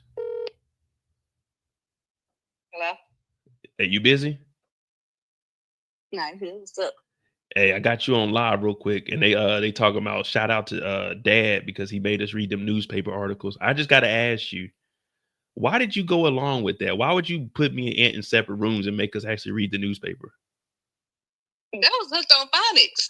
We had to do hooked on phonics. We had to goddamn read newspaper articles. Why did you participate in that? You're supposed to be on our side. What am I gonna step up to the military, man? Yeah, when he wasn't there, you could have been like, man, y'all can just chill when Dad come. Hey, get in the room, get in the room. Didn't I? Now, everybody, if I got to do it, everybody ready to fall asleep on that hooked on phonics stuff. A-E-I-O-U. Unbound. And sometimes why? Hey, mama really thought we was about to be some scholars. Encyclopedia Britannica. Hey, Dad used to tell us to go read the encyclopedia. Like, nigga, I don't know what I'm reading, man. Just grab a random encyclopedia. You're right. Like, what? What are we looking up exactly? Yeah, like, am I using this encyclopedia for research? Or you need me to write a paper for you? What you got going on at work, Dad? Why I gotta read this encyclopedia? You can't read the encyclopedia. Why I gotta read it? Right. And don't forget the thesaurus to go along with it. Oh man, go get the thesaurus, that big ass red book. I don't even know what a thesaurus is. We straight bit, but hey, we learn how to say the ABCs backwards too on Hooked on Phonics. Oh yeah, they be so impressed when I do the ABCs back. They be thinking I'm like top IQ on here. You know what I'm saying? I be impressed. Oh, my bad. I got my mic on. I'm over here talking shit. I got my mic on. Oh Lord. Yeah, I be doing the ABCs backwards. They be going crazy in the chat. Like, damn, we ain't never heard nobody do that before, Mo. Work for me. But yeah, they were just showing love to Pops. You know what I mean? Now on the weekends, man, we used to have to go in the room for like an hour. Man, I was on the advanced Hooked on Phonics. My brother had the easy shit, cat act. This nigga like 10 years old. I had that damn green tape. That green tape was hard as hell. I'm like, man, this is like a 12th grade reading level. I'm in the 8th grade. How to read. Hey, and like that shit that we was learning Hooked on Phonics, we went to a school called Ruskin and Hickman.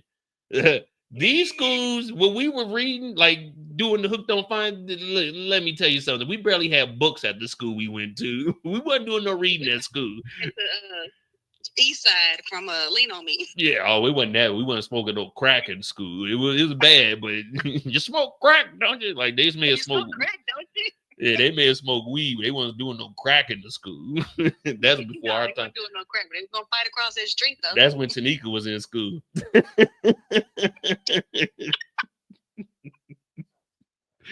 I had to pick them off the pipe. Nah, I ain't want that. We just over here talking about like mass deport. Oh Lord, let me not say that out loud. They might try to get. Yeah, we talking about mass deportation on here. Let me go ahead and get off the phone so you can make sure your paperwork's good. All right, love you. Love you too. Bye. Oh man.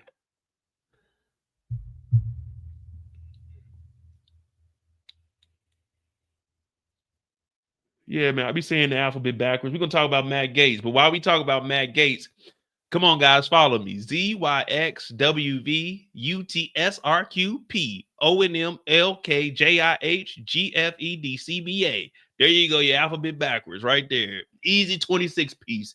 Easy 26 piece right there.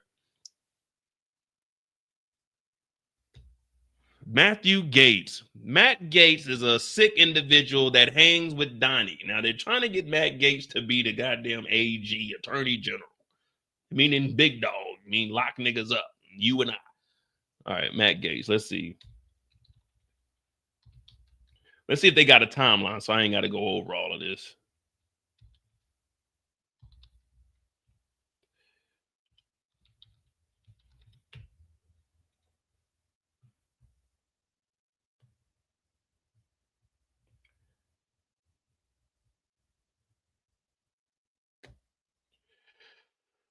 Okay.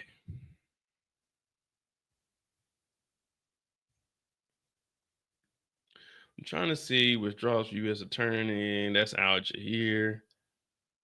They were actually there was, I should have told y'all when I was in Amsterdam, because you know they blowing shit up in Amsterdam right now. I got out of Amsterdam right on time, guys. They acting a plumb dumb fool in Amsterdam right now. I mean, they were starting to protest and shit while I was up there, but they blowing shit up now. I'm like, goddamn, I'm glad I got up out of there. But all right. Oh man, while I was on the live, he withdrew.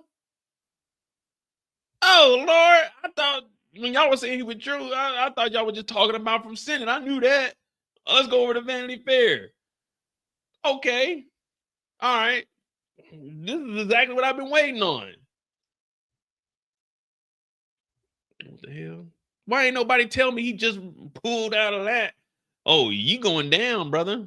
Now, the next attorney general is probably get him out. All right, here we go. We'll go over to ABC. Y'all ain't tell me. Come on, guys. You got to give me up-to-date info. Man, y'all got to tell me. You got to be specific. You got to say, Mo, he withdrew from the AG. I'm thinking y'all talking about when he left the Senate. I'm over here talking about mass deportation and shit. Y'all got to tell me. Y'all got to fill me. Pause. Y'all got to inform me. Inform. No one said, let me. I'm going. Y'all. I don't see one thing that said he withdrew from AG. All I'm seeing is Matt Gaetz. I don't know if you touched on that one, Mo. No, I ain't touching on that. Matt Gaetz is a fucking freak. He's a freaky ass nigga. He a 69 guy. And then yeah, Miss Derry B said he just stepped down. Ain't no one tell me nothing about that, man.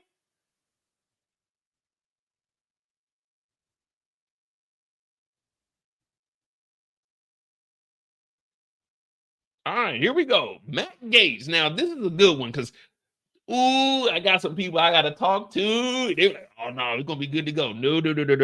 I knew that this wasn't going to last long anyway. All right, we got Matt Gaetz on deck. So Matt Gaetz, if you don't know about Matt Gaetz is a Republican from Florida. Matt Gaetz is a freaky motherfucker. Matt Gaetz is a nasty motherfucker. Now, there's been reports that there was 2 underage women by the age of 17 that were involved with one of these guys that are close to Donnie, which we know that Donnie has a close relationship with a lot of people that pertain to minors. Okay. And Matt Gaetz actually was a Senate down in Florida. Now, Matt Gaetz stepped away from the Senate because he decided that he was going to get with Trump and become the attorney general of the whole United States, basically the top prosecutor in the whole nation. Now, does he have any experience as being a lawyer or anything? Hell to the no. Another unqualified DEI hire that Trump had to try to put in his cabinet, along with the weekend host for Fox. That's probably about to do the same thing because he has a R-word allegation from 2017, along with Linda McMahon, who lied about what she did when she went to college and really has like a French literature degree and has no educational degree. Just a list of failures within the cabinet. Matt Gaetz stepped away because there was a report, a special report and investigation that came down by the Senate, because there's a lawyer that come out. He has 2 young women. Women that were underage at the time and they were involved with him. And it also turns out that in this report, we found out that Matt Gaetz was actually flying them to New York City to Fox Studios, which is very interesting because at one point there was a clip between Matt Gaetz and Tucker Carlson. Now, you remember Tucker Carlson. Tucker Carlson got fired from Fox. They got rid of his ass for lying before they got hit with that $1 billion suit. And Matt Gaetz and Tucker Carlson are on television together, live air, saying, hey, you and your wife actually came out on a dinner with me and this woman. You're probably going to remember. Turns out that woman allegedly was this minor. Now, what Matt Gaetz is saying, we're just jumping around, just giving an overview of what's going on here. Matt Gaetz said that the relationship between the 17-year-old and him, he's not admitting to having the sex with, but they're saying he had sex with the minor, right? Then once he found out she was 17, allegedly he waited till she was 18 to continue this relationship. Now, what everyone was telling me, Mo, hey, he stepped down. What they're talking about is running for attorney general. And that's because Trump tried to put him in office. Now, what we know what's going on with Trump is very interesting, because I know a lot of people are saying it's white privilege that Trump has, but it's not necessarily white privilege. It's more of presidential privilege. Now, his case with his 34 convictions, they're actually holding that off till 2029. See, at first we thought they were just going to dismiss it. They said, no. Hold it off to 2029. Because when we get law and order back in the States, we'll get rid of him. So what Trump is trying to do is implement all of these people that are going to help him out. Matt Gaetz being one of them. No experience, DEI hire. This is what they mean by DEI hire. You know, you just throw a motherfucker that's inexperienced in there. Now, he was going to put him in there. So any cases that were coming against Trump, oh, I got the AG on my side. We're going to dismiss him anyway. Of course, we know that there's going to be a blanket pardon that Trump is going to give himself before he leaves, just in case he does end up going to jail for this. But with Matt Gaetz becoming the attorney general, it's going to take the Congress to actually vote him in. Now, I know a lot of people are saying they got the House, they got the Senate. This is true. The Republicans do. But until that new Senate and Republicans, I mean, not the Republicans, but the House, they take place when the new cabinet and everything comes in, they still got to vote on them. And there are some people that still have some fucking integrity within the Senate that are Republicans that said, hey, if that report and investigation about Matt Gaetz is true, we need to release it. But of course, who is trying to cover it up? Trump is saying, don't release it. He's doing all these tweets. He's on Truth Social. But this shit is so real. We knew it was real because all of these motherfuckers, we know that Trump is found liable for sexual assault in the R word also. He also had to pay all that money. So what Trump was trying to do was have the Senate go into recess. And what a recess is, hey, you know what? We're shut down. And what a recess allows the president to do is pick his cabinet without FBI checks, and you can just push them straight through. So no matter who he assigned to a part on his cabinet, they will be able to go through if there was a recess. But as I mentioned, there's a couple of senators that do have some integrity. Even though they may be on his side, they're still like, that's not the way this country is ran. So there's no research, which leads us to Matt Gaetz, who was trying to get pushed through. So this would get pushed through. They go to recess. The report would never come out. But the report is so damaging that the senators are like, hell no, we can't have you as the attorney general, even if you're on our side, because you're too fucked up in the head. You're a nasty, sick individual. So now we have him withdrawn, and we're going to go into this and see why the withdrawal was there. Now, I hope you guys are following. You know, I'm trying to keep it real so we can get into this because I am very interested in this because this is breaking news, and I definitely didn't expect this. I thought they were going to ride this till the wheels fell off, but obviously the wheels are off. There's no way you're getting around this. So let's go ahead and jump on into this. Chill TV said Grandview was a good school. Yeah, I went to Grandview my junior year and my senior year, but I went to Ruskin my freshman and sophomore year, so I was already mentally and physically scarred. All right, here we go. Matt Gaetz.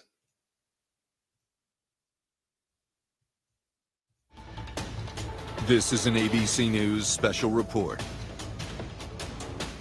We are coming on the air because former Congressman Matt Gaetz is withdrawing his consideration for Attorney General. He posted on X saying as much amid concerns about sexual misconduct allegations and also concerns about his limited legal experience. I want to go to our chief Washington correspondent, Jonathan Karl, who's on the phone right now. John, what do you make of Gaetz now issuing this message after so much from President-elect Trump and Gaetz himself saying that he was going forward until this confirmation process? On one level, it's not surprising, Diane. Gaetz was facing a very steep uphill climb. A number of Republican senators, and remember, they were only going to get Republican senators, but they have a 53-seat majority. They could only afford to lose 4. They weren't going to get a single Democrat. And a number of Republican senators had publicly been expressing deep skepticism and concern about the Gaetz nomination. I am told that privately, several of them were even more direct with the Trump transition team, saying that there was simply no way that they would vote to confirm Gaetz. So you had a situation where Gaetz, with all... Look at that creepy face right there. Just this picture alone, I'm not voting for this guy. all of the controversy swirling around his nomination, was simply not going to get the votes to be confirmed. That clearly is a driving factor in this rather stunning dropout. And I say not surprising on one level, stunning on another level, because what the Trump team had been signaling is that they were going to push for this. They were going to fight for this. They were going to make Republican senators unwilling to vote for Gaetz pay if they dared, cross the president-elect, who they believe has a mandate to get the cabinet of his choice. So, in that sense, this is a very abrupt reversal from where they were just a few hours ago. And I want to bring in our Jay O'Brien on Capitol Hill because, Jay, this comes a day after the House Ethics Committee couldn't agree on whether or not to release a report, an investigation that they've been doing into Gates before he resigned from Congress. How much was that an indication of the challenge he was going to face trying to get confirmed by the Senate? Well, it was a demonstration, Diane, of how rocky of a confirmation process this could have been for Matt Gaetz, because we knew from Senate Republicans that regardless of what the House Ethics Committee decided to do in terms of publicly releasing that report, they wanted to know what the House Ethics Committee and the Department of Justice, which also investigated these allegations and declined to bring criminal charges, uncovered over the course of their investigations. And senators had said they had already requested Democrats in the Senate what the FBI uncovered into Matt Gaetz. They were positioning themselves to see what the House Ethics. Now, of course, they're talking about, I mean, just to throw this in real quick, also with this cabinet and trying to get the Senate to do a recess so they wouldn't vote on it, none of Trump's cabinet selectees nor him have went through an FBI background check. Now, they're not going to give, he's with Secret Service all the time, so they pretty much know what's going on with him. But none of them has signed off to do FBI background checks. They're just trying to just get and weasel anybody they can into these seats and fill up the cabinet.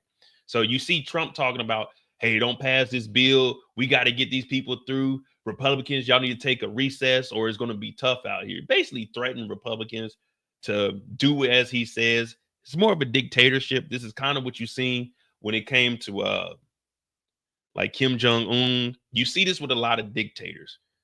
You've seen it with, the Hitler party. You appoint anyone that doesn't oppose you. And if they do, you terrorize them, which we hear him always talking about weaponizing the judicial system.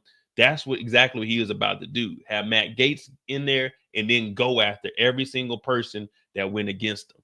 But let's continue on because this is about Matt Gaetz getting up out of here, which I'm not sure unless they get him on state charges, because whoever they do appoint as the AG is still going to probably drop any federal charges against him. But I don't know how this is going to get picked up. This is very interesting because I've never seen anything like this where the Senate did an investigation. Until they release this report, of course, none of us will know anything, and it has to be released from them before the police can actually pick it up, whether that's state or local PD. Committee uncovered into Matt Gaetz. And so there were senators who wanted to know exactly what was found into Matt Gaetz, which sources told us was a woman telling the committee that when she was 17 years old and in high school, and Matt Gaetz was a sitting member of Congress in 2017, that he had sex with her. Women telling the committee, according to their attorney, that they witnessed Matt Gaetz having sex with a minor, that he paid them for sex through Venmo records, which ABC News also obtained. Point being, what we saw dripping out of that ethics committee investigation clearly demonstrated to senators that this was going to be an uphill battle for Matt Gaetz. And there were some senators who wanted Gaetz to go through this fight. Lindsey Graham said yesterday, after he met with Gaetz right up here on Capitol Hill, that Matt Gaetz should have a confirmation hearing and have the chance, in Lindsey Graham's words, to quote unquote confront his accusers. But Matt Gaetz now dropping out of this process, the results of that House investigation now remaining in limbo as to whether or not they will ever see the light of day, and certainly no Senate confirmation hearing in Matt Gaetz's future, Diane. And John, there was a lot of backlash against this nomination from the start, not only because of those allegations, but also because of Gaetz's limited legal experience. So where does that put the Trump transition team now? Who will they name if it's not Gaetz?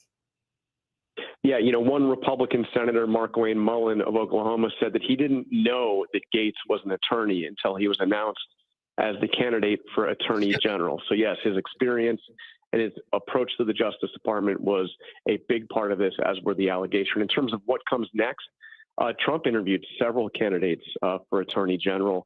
He can certainly go back to that list, but here's what I would look for, Diane.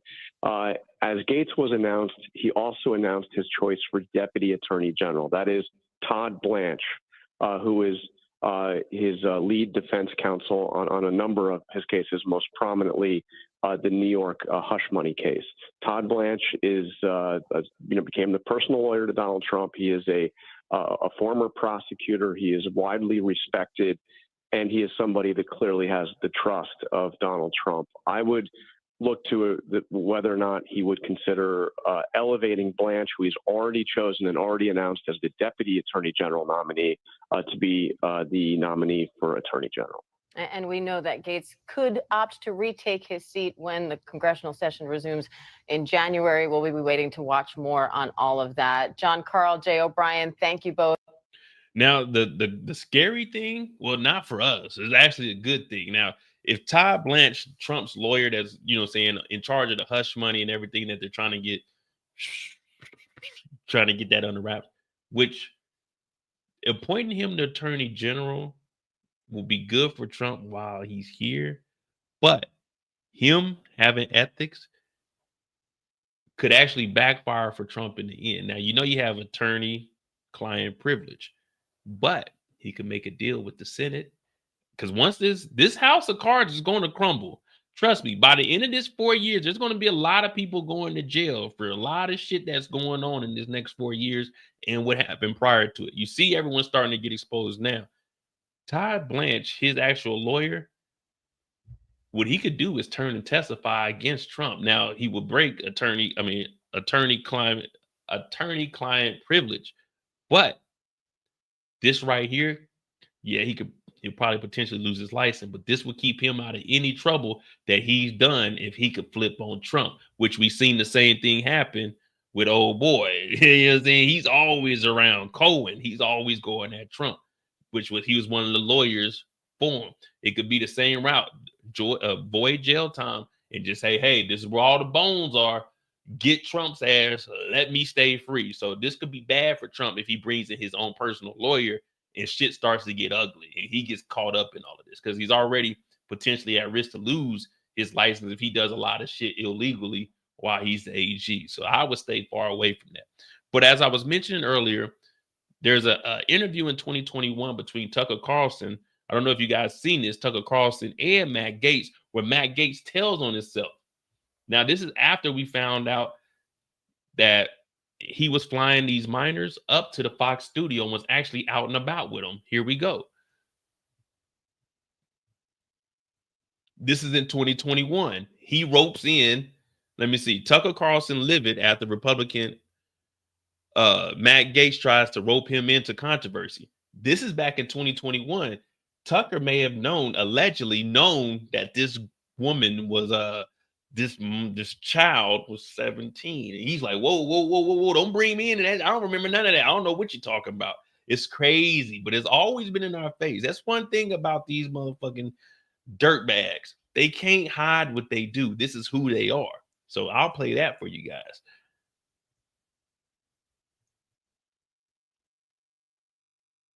Come on, load up. Tonight, new information emerging about an investigation involving Florida Congressman Matt Gaetz. A source familiar with the probe telling CNN Gaetz is being investigated by the Department of Justice for possible sex trafficking and prostitution, including allegations involving a minor. All things the Republican strongly denies. It is a horrible allegation, and it is a lie. The New York Times is running a story that I have traveled with a 17-year-old woman, and that is verifiably false. People can look at my travel records and see that that is not the case. Instead, Gaetz claims, yeah, because we found out you waited till she was 18.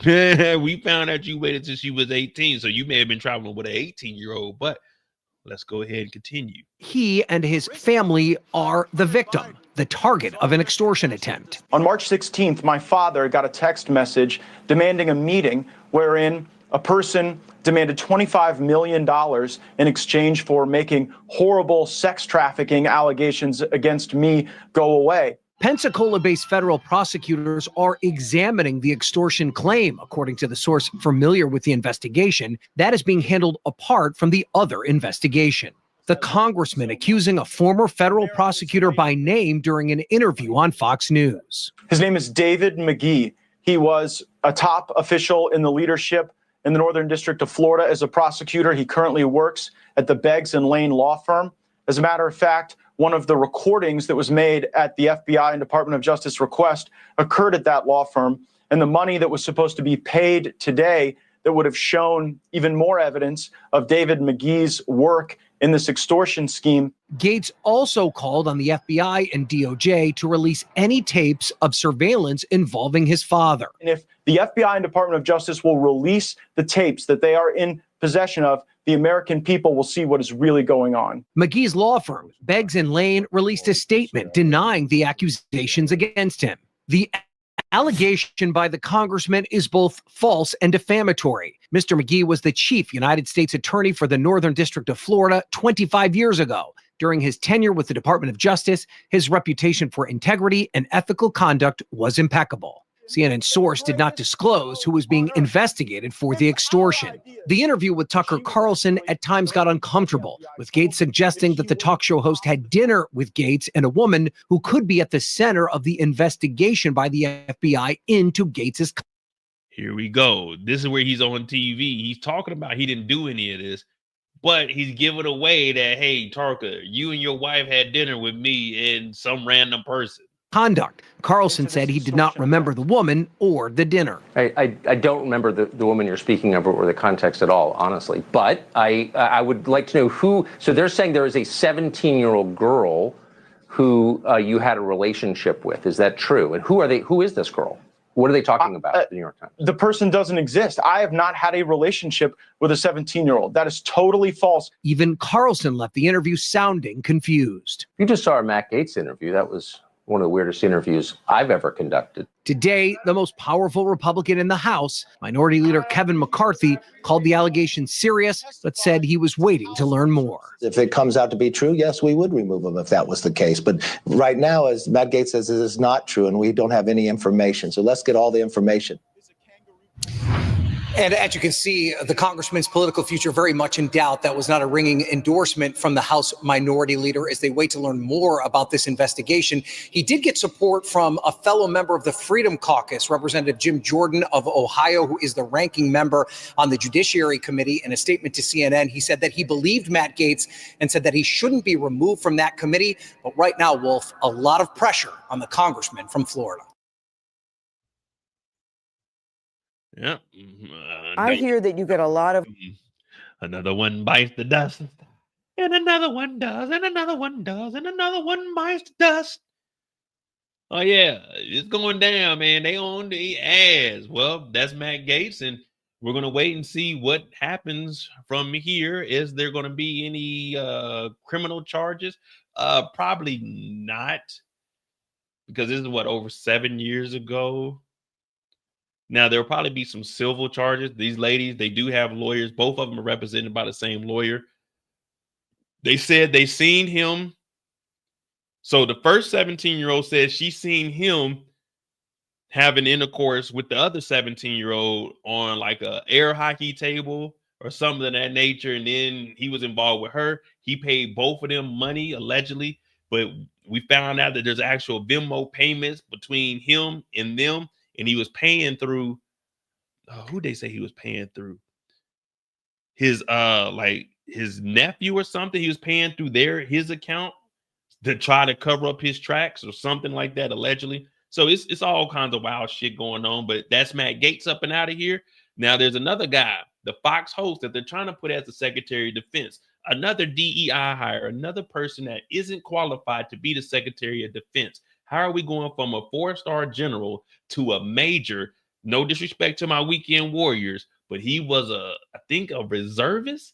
So that means he only put that uniform on once a month, 2 days out the month, 2 weeks of training. He did get deployed, but he wasn't putting in no work. So we're about to go down his rundown too, because this is another person.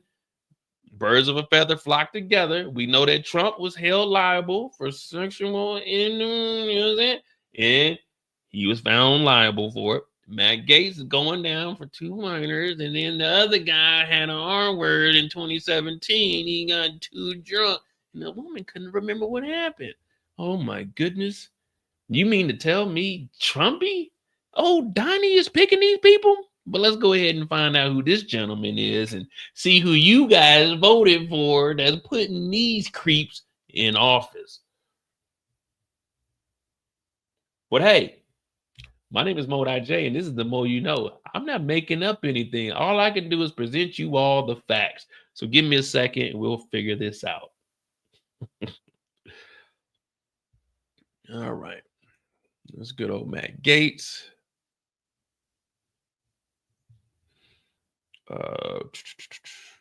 Fox host. I forgot his name.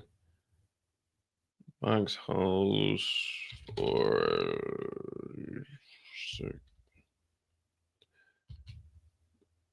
is it Sean Hannity? No, I think Sean Hannity.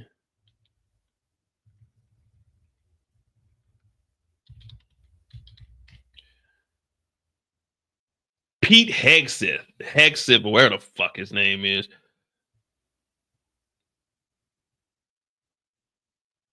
All right. So we got this guy, Pete Hegseth.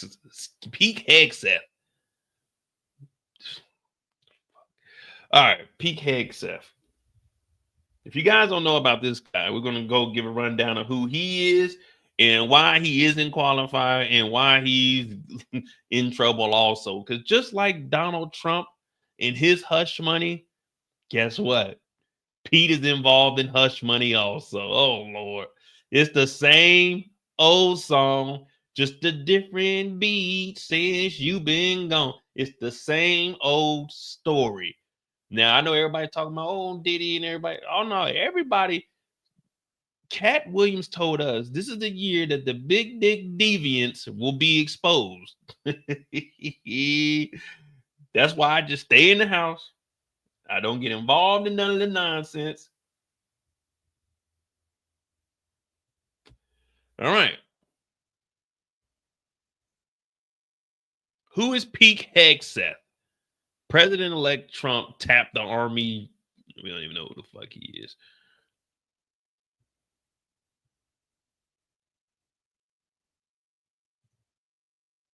Oh, man, this is on Facebook, man. Nobody trying to be on no Facebook with it. I guess, it's ABC Live. Let me see.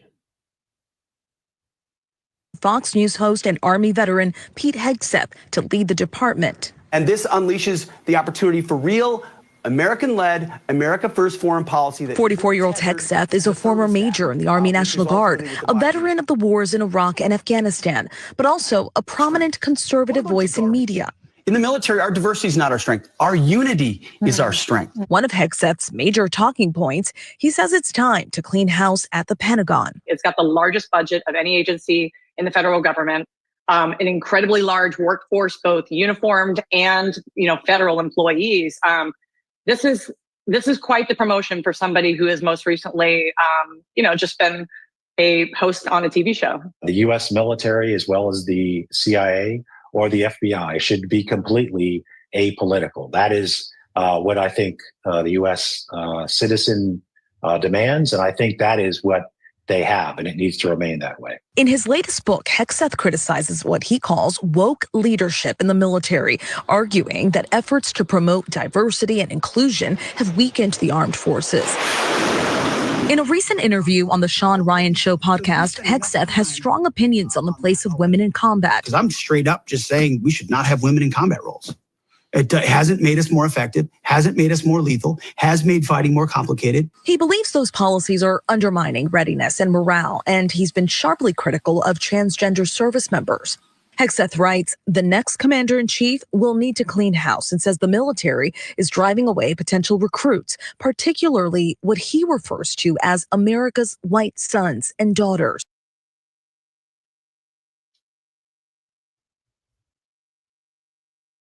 Mass deportation. Who did I tell you is going to be the ones that they need to get out there? Because I'm not chasing no motherfucking immigrant down. I'm sorry. And I know hundreds and hundreds of people that are serving right now that didn't join the military to chase down immigrants. Well, I guess most of us, we ain't white, American white sons. I guess you can go and take those white Hispanics to go get their own people. But this is just the tip of the iceberg, guys, because in 2017, he committed the R word and then paid hush money. The same as Matt Gaetz, the same as Donald Trump. Did you guys know who you voted for? You wanted to be white. I mean, right. I mean, white. I mean, right. I mean, white. I don't know which one you wanted to be, but do you know who you voted for? Oh, yeah. And to all those women that, oh, yeah, Trump is going to save us with all of these creeps. With all of these creeps, huh? Okay. This is crazy, right? This is the guy that they wanted to be in charge of the Department of Defense. You got the president, you got the vice president, and then you got the Secretary of Defense. He reports to the vice president and the president. He's over all the branches. You got the 4-star in the Army, Air Force, Marines, Navy. Well, the Navy, they got an admiral. Well, they got admirals and shit. They got generals too, but he's in charge of all of them. And he reports up there, but they need to clean house. They need to get America's white sons and daughters. But I just thought this motherfucker said that women shouldn't be in any combat roles. So what, you just gonna get all the American white sons and put them on the front line, and what the ladies just doing, just on base, just cooking and cleaning, huh? Oh, that's right. Y'all want to put them out there to go chase down immigrants. But wait, I thought women shouldn't be out there. So that means they can't even be on the roundup team because they can't have any weapons. Because if you have a weapon, that means you're in a combat role. So wait a minute. We only have 1.2 million people in the military. And if half of them, or let's just say a third, are women, then what? We don't have any military force anywhere else actually protecting America. This is what you're talking about, cleaning house? Or you mean the ladies got to clean house? But then again, they can't clean house because they got creeps like you in power. And we know what you got down in 2017, because that's all alleged, but you trying to cover it up. This is what the fuck is going on, guys, right here. This is Trump's cabinet on top of Linda McMahon, Department of Education, but we're getting rid of the Department of Education. And guess what her husband did? Oh, that's right. Ex-trafficking also. They got motherfucking Vince McMahon up and out of here. So you think Linda McMahon didn't know anything about that? This cabinet is all kinds of screwed up. You talk about a Diddy party, you need to be talking about a Donald party. Oh, that's right. Donald used to hang with who? Oh, that's right. Epstein. Epstein was the big dog when it came to flying in and out these minors, wasn't he? Oh, yeah, and that's right. Trump did say, yeah, Epstein, he likes them pretty. He likes them young, too. Matt Gaetz does, too. It's crazy how these dots are starting to connect. It's crazy how these dots are starting to connect. But guess what? It wasn't a problem when he was running. But now everything is getting exposed. But guess what? Oh, Donnie can do no wrong. But let's continue on. Hegseth has also made it clear that he opposes allowing women to serve on the front lines, saying it complicates combat situations and reduces military effectiveness. What do you think when you hear these remarks by someone who's nominated to be the defense secretary? Such outdated views as to not allowing women to serve in whatever ways that they want to serve their country. And by the way, they're volunteering to serve their country. We shouldn't apply restrictions on that if they are capable and qualified to serve and to serve in combat roles. In 2022, the Army updated qualifications for its basic physical fitness test, allowing more women and older soldiers to pass. The basic fitness test, though, did not result in more women or others passing in greater numbers. And the test is still up for debate in Congress. We've changed the standards in putting them there, which means you've changed the capability of that unit. And if you say you haven't, you're a liar. But what hasn't changed is the gender-neutral, rigorous tests that women must pass to become Green Berets, Army Rangers, and Navy Special Warfare Operators. Women account for nearly a fifth of active duty military personnel.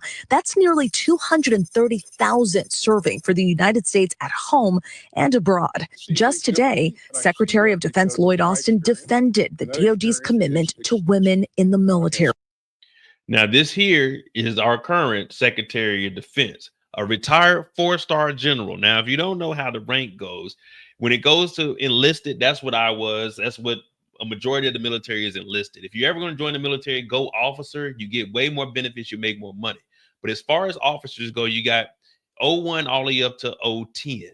He was an 010. Now, the guy, Pete Hegseth, he was just a 01, 2, 3, 4.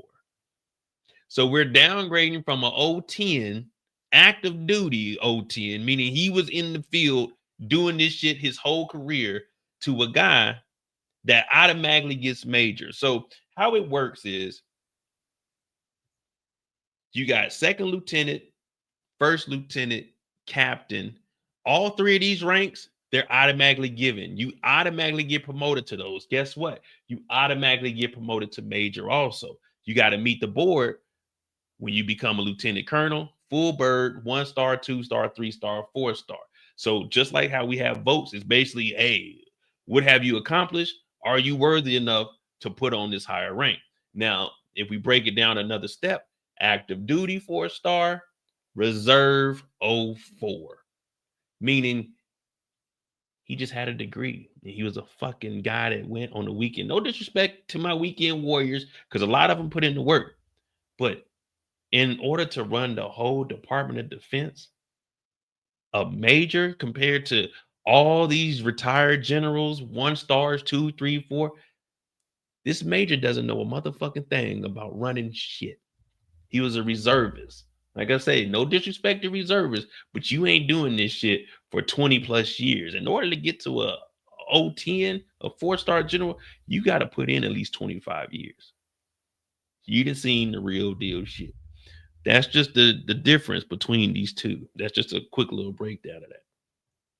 So I think our women add significant value to the United States military, and we should never change that. Father of 7 and recently married to his third wife, Hegseth's personal life has also been the center of controversy. His attorney confirmed with ABC News that Hegseth paid a woman who accused him of sexual assault, settling for an undisclosed amount. A police report was filed days after the alleged assault, but Hegseth was never charged. In a statement to ABC News, Hegseth's lawyer says, knowing that it was the height of the Me Too movement and any public accusation would result in his immediate termination from Fox, Mr. Hegseth ultimately decided to enter into a settlement for a significantly reduced amount. You know, we call ourselves conservatives, but what are we really? We're freedom lovers. Hegseth's nomination signals that Trump may take a more traditionalist and hardline approach to military leadership in his next administration. The military brass that led these absurd and insulting initiatives will likewise be removed, and they will no longer be in command. They're going to be gone so fast. Hegseth has signaled his possible international policy, calling institutions like the United Nations a farce. Speaking on the Man of War podcast, he said the military under Trump was more effective. They knew he meant business. Kim Jong-un, even though it didn't work, knew Trump meant business. Yes. Fire and fury was a real thing. Uncertainty is a real thing. The real threat of violence is a real thing. And none of that exists under these globalists who think they can sanction their way. The Pentagon is bracing for sweeping policy changes under the incoming. Now, everything you just heard him say, they knew Trump meant business. Under Trump, it was so much effective. But now all these motherfuckers are crying, oh, why they sending all this stuff to Ukraine? They let Ukraine shoot off the long distance missiles. Oh, they're going to start a World War III. I thought you motherfuckers were talking about we needed somebody that wasn't going to be weak. So when Biden went ahead and authorized this, oh, he's going to start World War III. He's trying to leave this to Trump to fix. You motherfuckers been talking about being tough. So when Russia started acting tough, what did Biden do? He told Ukraine, go ahead, use them long-range missiles on their ass. Called Putin on his motherfucking bluff. Putin ain't did nothing but rewrite the doctrine, talking about, if you do it again, you do it. Shut your ass up. These motherfuckers contradict themselves in everything they do because they want to take credit for it. First, they say Biden is weak, but when Biden applies pressure, why did Biden do that?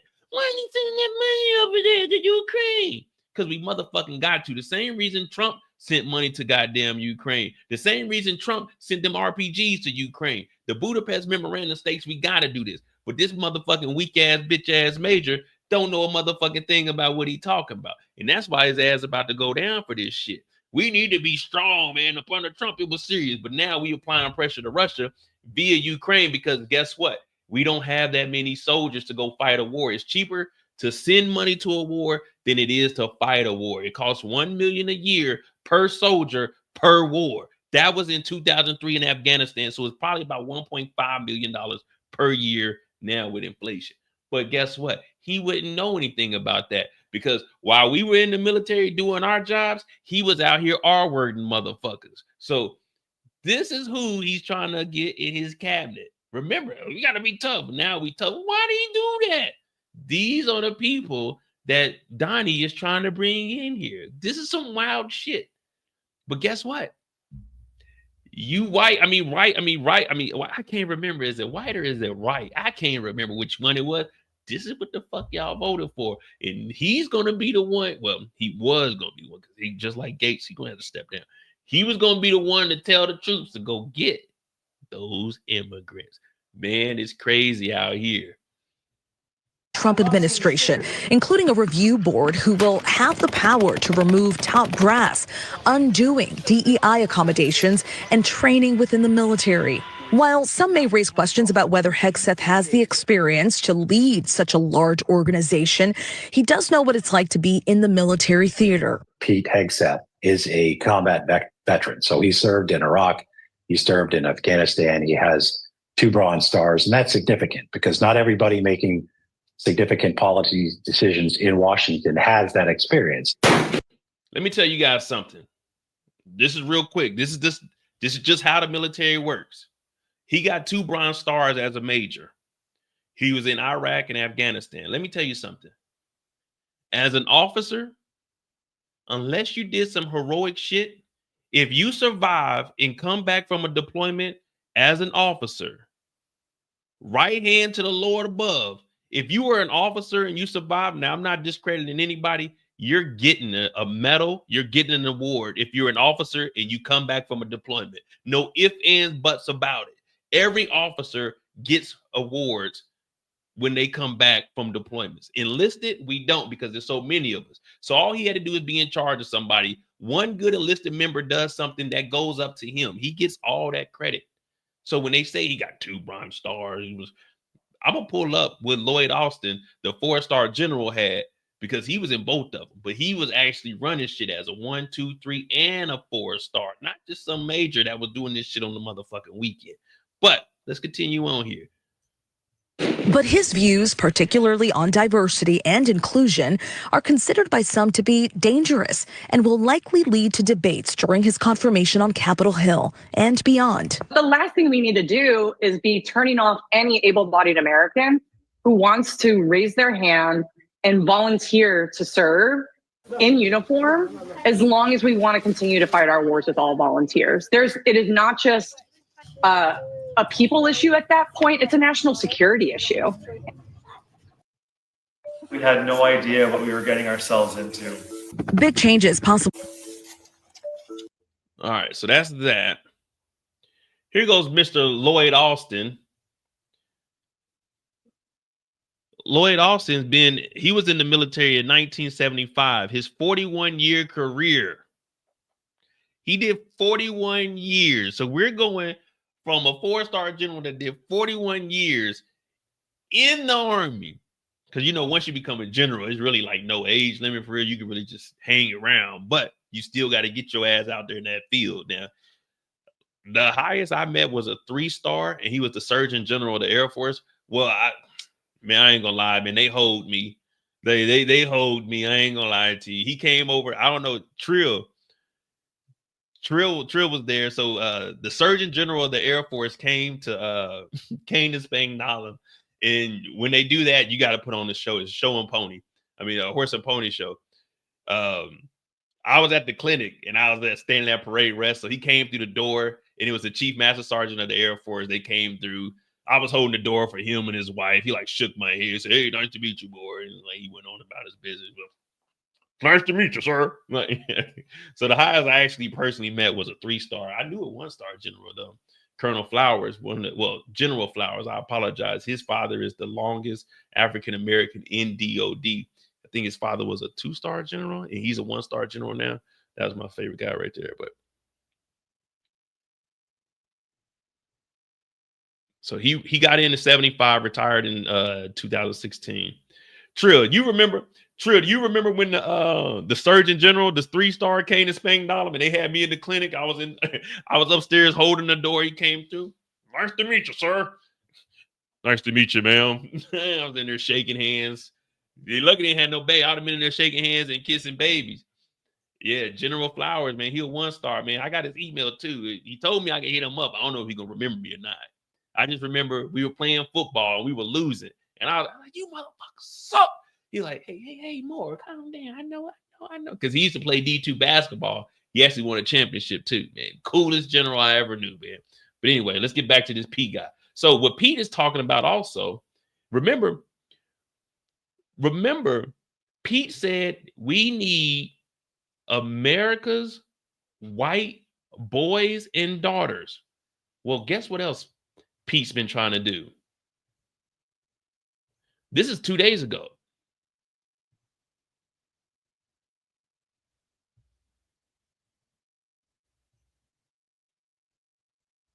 What an educational insurgency would look like, because I was a counterinsurgency instructor in Afghanistan, and kind of the phases that Mao wrote about. Yeah. And we're in middle phase 1 right now, which is effectively a tactical retreat where you regroup, consolidate, and reorganize. Yep. And as you do so, you build your army underground with the opportunity later on of taking offensive operations in an overt way. And obviously all of this is metaphorical and all that good stuff. But we draw out in the last part of the book what an educational insurgency would look like, because I was a counterinsurgency instructor. Educational insurgency. You know what that means, right? It means go up underground. We do us some good old boy training, and then when the time is right, we come out and we do our thing. Basically, take the best American boys, white boys and girls in the military, and they come up with this educational insurgents, and then they attack who? Who are you attacking? You're going underground in the United States. Who are you going underground from? The Americans? This is who Donald is trying to get to be the Secretary of Defense.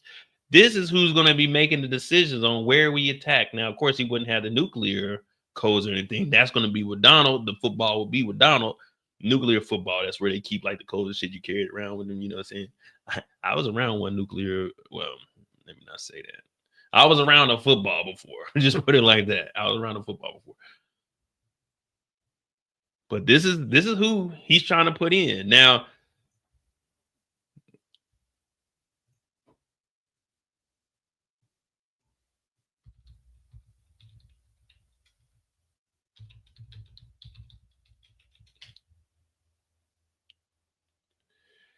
here goes the actual police report that reveals the details of what Pete did. Now, remember, they say that this didn't happen. If it didn't happen, then why would you pay money?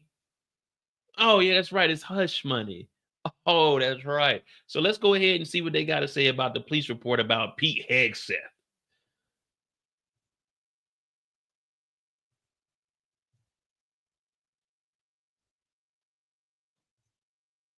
Take us through this police report and the response from Hegseth's camp. Right. This report was released late last night by the city attorney of Monterey. This is an account that goes back to October of 2017. And of course, this is details that are coming. Crazy. 2017. Same year Matt Gaetz, 2017. Man, what was going on in 2017? Oh, that's right. That's right, guys. Who took office January 17? Who took office in January 2017? Because this is interesting. Matt Gaetz was doing some shit in 2017. Pete was doing some shit in 2017. What happened in 2017?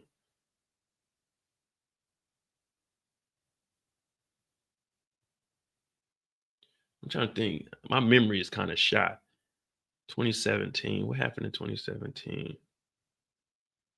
Give me a second, guys. Let me do a little bit of research.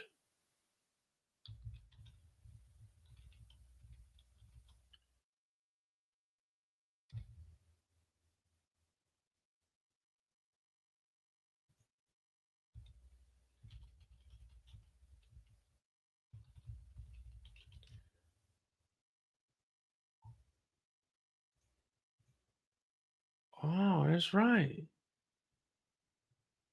Remember the Unite the Rally in Charleston? Yeah, 2017 was a crazy year, right? That's right, Kim. What happened in 2017? Oh, the inauguration of the 45th president. So in 2017, Trump got in office and they just started wilding out. So Trump takes office in 2017, and Pete, the guy that Trump wants to bring in, he was taking it. Gates was like, fuck it, I got two of them. I'm going to take it too. I'm going to do it too. Screw you guys, I'm going out. 2017 was a wild year. Damn. So it wasn't just Diddy out here. There was some white folk out here doing the same exact thing. It just took a little bit of time before we started uncovering the facts, but here we are. Now let's hear this police report, and then we're gonna get on out of here because Pete, the freak, and Matt Gaetz, you guys are screwed. Directly from the police report here, in which no charges were ultimately brought against Hegseth, though several years later he did settle and provide money to Jane Doe, who is in this report. We do not have the name of this woman, but throughout the report she is referred to as Jane Doe. There's competing stories in this police report over the course of 22 pages, in which at a conference that Jane Doe met Hegseth, it is detailed in here that Hegseth says that over the course of many hours, they ultimately left the conference bar. They went to the hotel pool and then ultimately went back to a room where they engaged in consensual relations. Jane Doe, however, described to police at the time in this 2017 report that she met Hegseth at a bar, that there was another woman who was with her because Hegseth gave off creepy vibes, is how the report described it. And then ultimately, she said that she had a little champagne, had a few other drinks, did not remember having hard liquor. And then that's when she believed that there was some sort of a drug that was slipped into her drink because it became fuzzy from there. But she said that she remembered going back to a hotel room with Hegseth in which they engaged in sexual intercourse, and that it was not consensual, and that she had repeatedly said that she did not want to engage. And that's when she ended up leaving the hotel room, and several days later went to the hospital. And again, this is where the police report outlines that there was video surveillance that included seeing these two individuals, Hegseth and Jane Doe, walking with arms linked in the 1 a.m. hour that night. So these competing stories ultimately, again, led to no charges.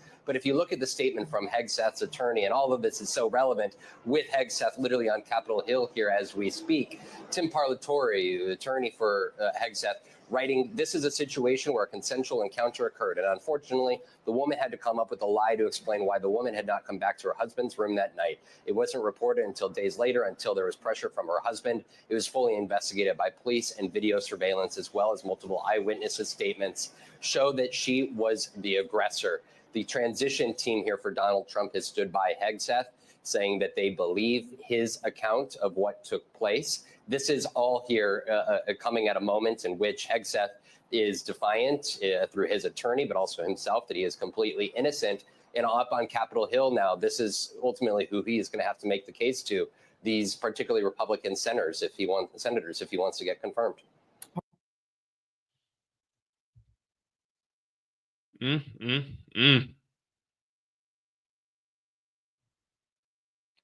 What a time to be alive. Right at 4 hours, guys. That is Pete Hegseth. Julie Sirkin, you have a little bit more information. Pete Hegseth trying to become the Secretary of Defense. Well, you're going to have to go get you a new defense team because they bringing you down. And if Matt Gaetz didn't make it through, and you paid off some money also, because if you didn't do anything, you wouldn't pay any money. You would go ahead and try to take this to court and fight this thing. I know if I didn't do anything, then hey, I'm taking it to trial. Like Young Thug said, I'm taking it. I ain't taking no pleas though. I ain't no bitch ass nigga. But yeah, there you go. 2 people within the span of 3 weeks, Donnie has picked with similar cases, similar to Donnie's, because when you're famous, you can grab them by the Trump's words, not mine. My name is Modi J. This is the Mo You Know. That's Pete Hegseth. Thank you guys for this 4-hour evening. See you guys tomorrow on Modi J. If you haven't subscribed to the channel, please do that. The Discord is pinned in the chat if you'd like to talk about TV shows, or if you got any articles you'd like me to break down on this channel, we'll definitely be able to cover that. Gladiator 2. We're going to go over that this weekend, maybe on Sunday. I might do a recap tomorrow. I got a couple of other shows. Of course, we got 2 more days of Cross recaps dropping. Yeah. I hope you guys are right. I don't know. You guys decide which side of the pillow you guys are on. My name is Mo.J. This is the Mo You Know. Remember, you can run, but you can't hide. Be safe, man. And happy Thanksgiving if you don't join the live before then. Thank you guys, man. I appreciate it. We got some breaking news tonight and a grand old time, man. Thanks for watching. I'm out. High.